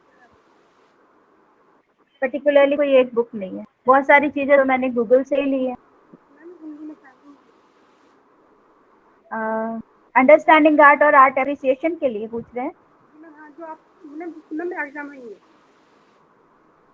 एग्जाम में कोई एक पर्टिकुलर बुक नहीं कंसल्ट की जाती, जो पढ़ाया जा रहा है वही पूछा जाएगा। मैम आप जैसे आते हो ना मैम, इसमें इंग्लिश में लिखा हुआ आता है तो मैम मुझे इतना अच्छा समझ में नहीं आता, तो मैं हिंदी में आता है। क्या बता रहे हो बेटा? मैम आप उससे पढ़ाते हैं ना मैम इंग्लिश को, तो मैम वो मुझे इतना अच्छा समझ में नहीं आता जितना मुझे हिंदी में अच्छा समझ में आता है। मैं हिंदी में तो बोलती हूँ, इंग्लिश में कहाँ बोलती हूँ। लेकिन मैम वो उसमें उसे लिख नहीं पाती मैम, ज़्यादा स्पीड हो जाता है। कोई बात नहीं। हिंदी में एक किताब है प्रयाग शुक्ल जी की, कला आजकल, अमेजोन पे उपलब्ध है, उसमें आपको बहुत कुछ मिल जाएगा। राइटर कौन से मैम? प्रयाग शुक्ल, प्रयाग, प्रयागराज है ना, प्रयाग शुक्ल। ठीक है, कला आजकल में मिल जाएगा, बहुत कुछ मिल जाएगा। लेकिन ये सारा चीज नहीं मिलेगा बेटा, डॉक्यूमेंटेशन नहीं मिलेगा, वो हम आपको बता रहे हैं। रिसर्च पेपर कैसे लिखना है ये हम आपको बता रहे हैं, किताब में नहीं मिलने वाला। ये रिसर्च मेथड की बुक में मिलेगा लेकिन सब्जेक्ट स्पेसिफिक नहीं होगा। मैम आप बताते थे लेकिन मैम वो मैं लिख नहीं पाती मैम, ज़्यादा स्पीड हो जाता है। अभी जब आपको वीडियोस मिलेंगे ना तब आप इनको फिर से देखना, एक बार, दो बार, तीन बार, तो आपका ये प्रॉब्लम सॉल्व हो जाएगा। ठीक, और अगर कोई डाउट है तो आप मुझे पूछ सकते हो मैम ये डाउट था मैम इंग्लिश में और हिंदी में। कभी भी ये पूछ सकते हो। मैम ये चीज आपने बताई थी, मुझे समझ नहीं आई। आप कहाँ रहते हो? आप कहाँ रहते हो? कानपुर में? मेरठ हाँ, में। मेरठ। मेरठ, मेरठ में रहते हो, ओके। तो आप इन पर्सन तो नहीं पूछ सकते हो, लेकिन आप कॉल करके पूछ सकते हो। Okay ma'am, thank you. लेकिन ये तो इजी है जो मैं बता रही हूँ कि आपको इस तरह से लिखना है, तो आप उस तरह से आर्टवर्क्स के बारे में लिखिए। वो तो मैम आप बताइए, वो तो मैम सब करने आ जाता है, लेकिन मैम फिर थोड़ी देर में मैम निकल जाता है दिमाग से। कोशिश करो कि उसे जल्दी जल्दी लिखते जाओ। मैम नहीं लिखा पाता। छूट जाएगा, छूट जाएगा तो क्या हुआ, थोड़ा तो लिखा रहेगा। जो थोड़ा बहुत लिखा रहेगा वही दिमाग में रहेगा। थोड़ा लिखा जाता, थोड़ा छूट जाता है। और लिखना तो बहुत आना चाहिए।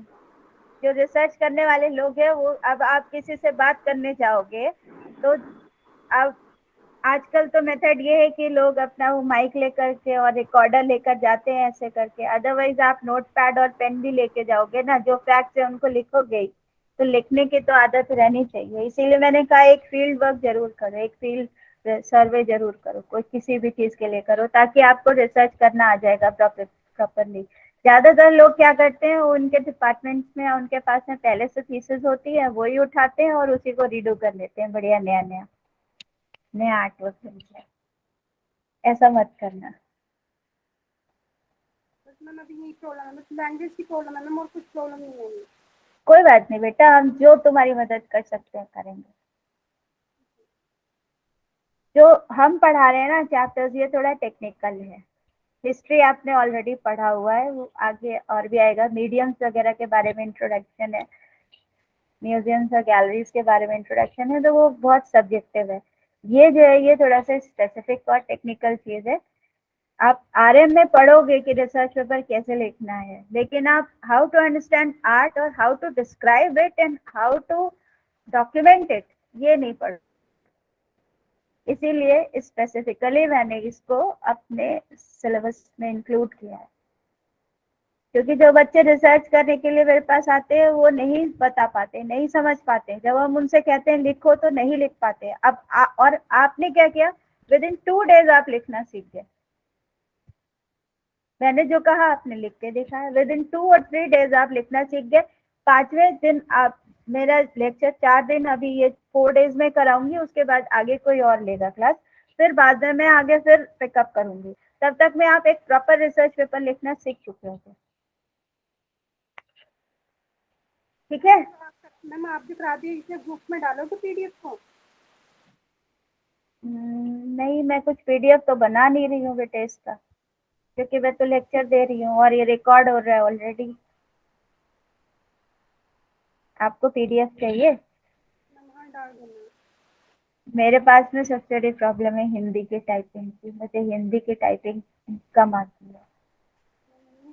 मैम यही इंग्लिश वाला स्लाइड अगर भेज देती हैं तो उसको भी मतलब कन्वर्ट करके उसमें हिंदी में तो ट्रांसलेट कर सकती है ना वो। हाँ मैम, हिंदी जो इंग्लिश में आपने दिया है उसी को हम लोग हिंदी में ट्रांसलेट कर लेंगे, जो तो स्लाइड आप दिखा इसके स्क्रीन शॉट मैम लेते इसमें जाया कुछ करो। कुछ चीजें समझ नहीं आई मैम, कुछ चीजें वो नहीं समझ आई। एक मिनट मुझे बताओ, रुको। मैडम क्रम की हाँ, गड़बड़ी हो गई है शुरुआत से। एक क्या चीज पहले मिनट, आता है? आप मुझे बताओ क्या क्या चीज नहीं समझ में आई है, बोलते जाओ। हाँ बोलो। मैम जैसे कभी नेटवर्क की प्रॉब्लम होती है ना, तो हाँ कोई हाँ चीज आप यहाँ पे स्क्रीन पे जब शेयर करती हैं तो हम लोगों में वो लेट में आती है, आप दूसरे पे चली जाती है और हम लोग के सामने दूसरी स्क्रीन है, तो वो एक जो क्रम है कि किस क्रम में कौन सी चीज आनी है वो कंफ्यूजन क्रिएट करने लगती है। तो अगर स्लाइड रहेगा हमारे पास तो हम उसके हिसाब से उसको समझ लेंगे कि क्या पहले आ रहा है, फिर किस हिसाब से हमें पढ़ना है। आपको पूरा वीडियो मिलेगा बेटा, तो स्लाइड ही नहीं, नहीं पूरा मैम वीडियो वीडियो मिलेगा। वीडियो अब वीडियो तो खैर मुझे मिल पहले जाएगा। ये बता, हाँ वो तो मैं दूंगी, स्लाइड्स भी दे दूंगी। मुझे ये बताओ हाँ कि क्या चीज नहीं समझ में आया, मैं नोट कर लूंगी और उसे मैं रिमीडियल क्लास लेकर के एक्सप्लेन कर दूंगी। मैम वो आप स्लाइड सेंड करेंगी ना तो उसको देख के बताएंगे कि क्या नहीं समझ में आया। कुछ कुछ पॉइंट्स है वो आप बता रही थी, तो उस टाइम हम पूछ नहीं पाए, हम सोचे बाद में पूछ लेंगे। बताओ तो, बट नोट करके रखना था ना कि ये पॉइंट नहीं समझ में आया। मैम वो स्लाइड आप सेंड करेंगी तो उसमें फिर वो देख के फिर याद आ जाएगा कि वहाँ पे वो चीज़ नहीं समझ आई थी। वहाँ पे अच्छा, उस स्लाइड में पॉइंट्स आपने डाले हुए थे ना, वही। कौन सी स्लाइड थी? मैं वापस जाऊं प्रेजेंटेशन पर? हाँ मैम, हाँ हाँ हाँ।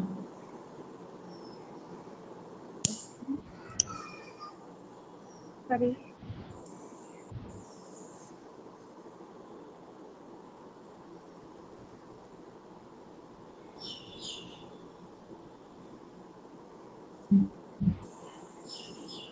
बताओ।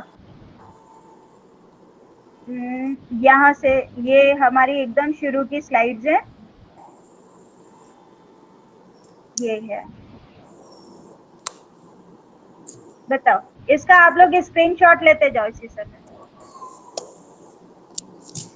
हाँ मैम, ये इसका जो वो है ना मैम इंट्रोडक्शन, इसको थोड़ा सा इंट्रोड्यूस कर दीजिए एक्चुअली कि ये है क्या। अच्छा, मतलब आपने बताया कि इसमें आर्ट वर्क को कैसे डिस्क्राइब करते हैं, कैसे अंडरस्टैंड करते हैं। वहां तक तो हम बाद में आए थे। पहले तो हम ये बात हमने सबसे पहले की थी कि क्रिएटिविटी और मीनिंग क्या है आर्ट में। जब हम उसे समझेंगे तभी तो हम उसको आर्ट वर्क को समझने की कोशिश करेंगे, हम्म, है ना। हाँ यस मैम। और ये फिर आप इसका स्क्रीनशॉट लेते जाओ सारे लोग। अब आपको प्रॉपरली मिल रहा है? Yes ma'am. Yes ma'am. क्योंकि मेरे लिए ना स्क्रीन शॉट्स लेके या स्लाइड्स आपको सेंड करना इसमें से निकाल कर, पूरे प्रेजेंटेशन में से निकाल के बहुत डिफिकल्ट है, उसके लिए बहुत टाइम चाहिए। आप अपने आप इसका स्लाइड का ना स्क्रीनशॉट लेते जाओ, आपको जो चाहिए आपके पास रहेगा। डन।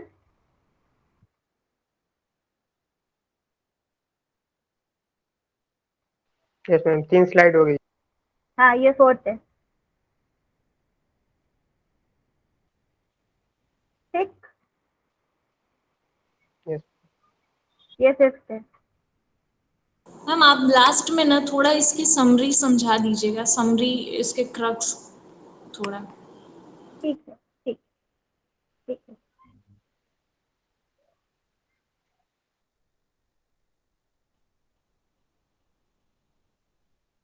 नहीं ऐसे हो पाएगा ना बेटे, तो मैं रिमीडियल क्लास लेकर के अलग से समझा दूंगी, मुझे कोई दिक्कत नहीं है।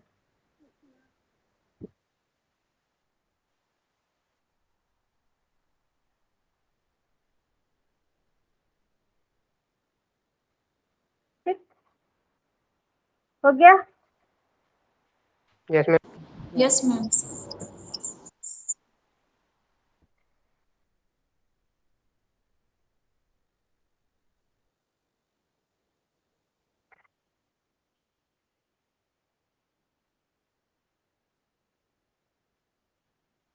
मेरा स्क्रीन हैंग हो रहा है क्या?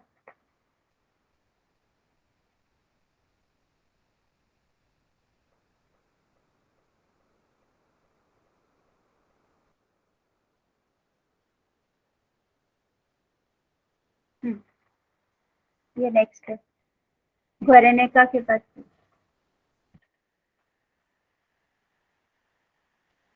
देन ये वाली है सर।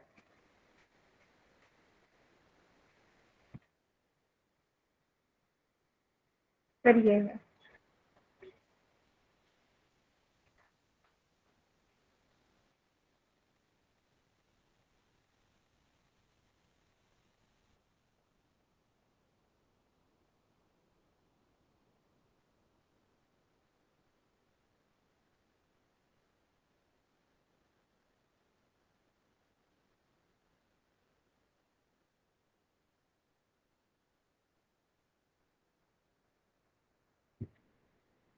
क्लिक करते जा रहे हो ना आप लोग?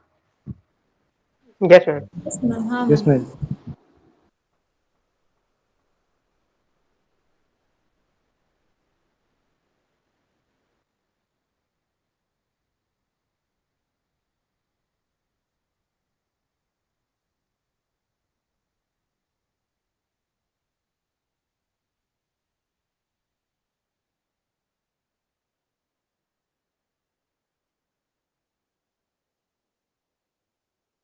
बस अभी यहीं तक ही करवाया था।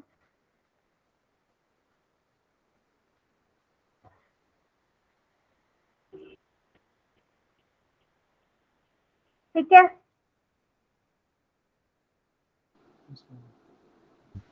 हम्म,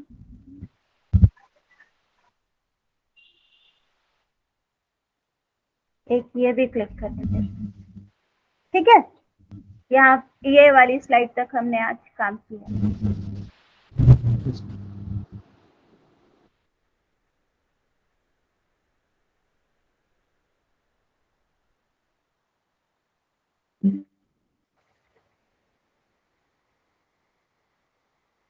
मुझे पहले प्रेजेंटेशन ऑफ करना है। हाँ, तो सारे लोग अपना वीडियो ऑन करिए।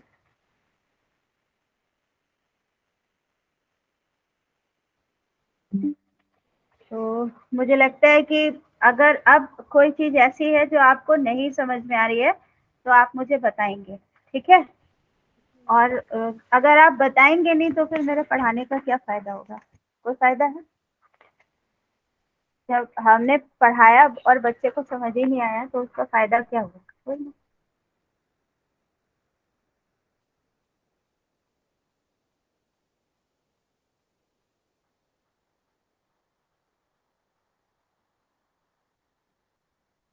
कोई चीज जो आपको हमसे बात करनी है विद इन फ्यू मिनट्स?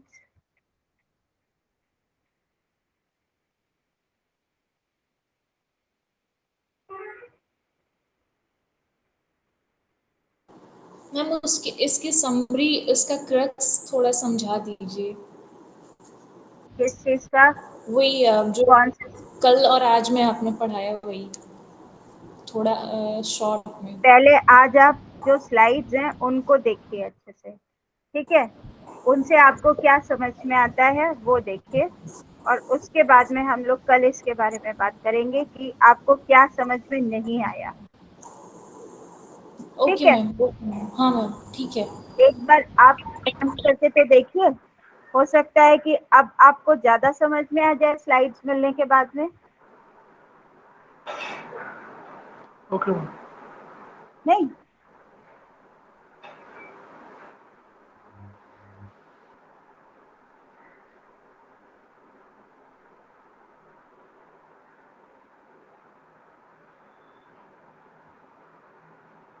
आज लोग कम हैं।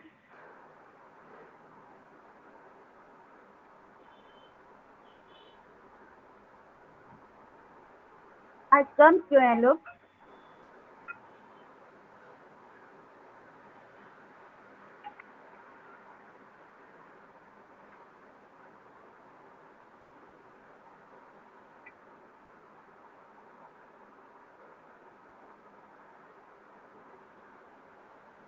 हेलो, सब बस एक मिनट में कनेक्ट कर रहे हैं, अभी ये वाली क्लास चल रही है।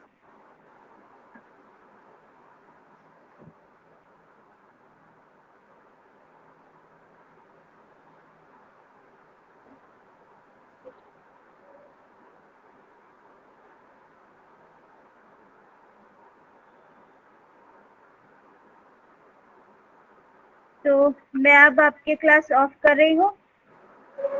आज आपने स्लाइड्स जो लिए हैं उनको बहुत अच्छी तरह से देखिए, और अब इसके बाद अगर आपको कोई चीज़ नहीं समझ में आ रही है तो आप उसको नोट डाउन कर लीजिए और कल मुझे बता दीजिए, चाहे आप वो मुझे व्हाट्सएप भी कर सकते हैं। और इसके बाद हम वो सारा चीज़ कल की क्लास में तो खैर टॉपिक्स दूसरे रहने वाले हैं, उनको हम अलग से भी डिस्कस करें, ठीक है? Yes ma'am. और प्रवीण आप भी मुझे लिखकर दिखाएंगे, यस मैम। खुशबू भी लिखकर दिखाएगी, और मैम मैंने आज दिखाया था। हाँ, खुशबू ने दिखाया है। सिद्धिदात्री भी दिखाएगी, कैलाश भी दिखाएंगे, अभिलाषा भी दिखाएगी और अंजलि भी दिखाएगी। जो लोगों का मेरे पास नहीं आ रहा है, कल्पना भी दिखाएगी, सरोज भी दिखाएगी, ठीक है? Okay ma'am, thank you ma'am. जितना लिखोगे बच्चों उतना ही ज्यादा तुम्हारे लिए बेनिफिट है। Yes ma'am. Yes ma'am. Okay ma'am, thank you. Thank you ma'am. Ma'am.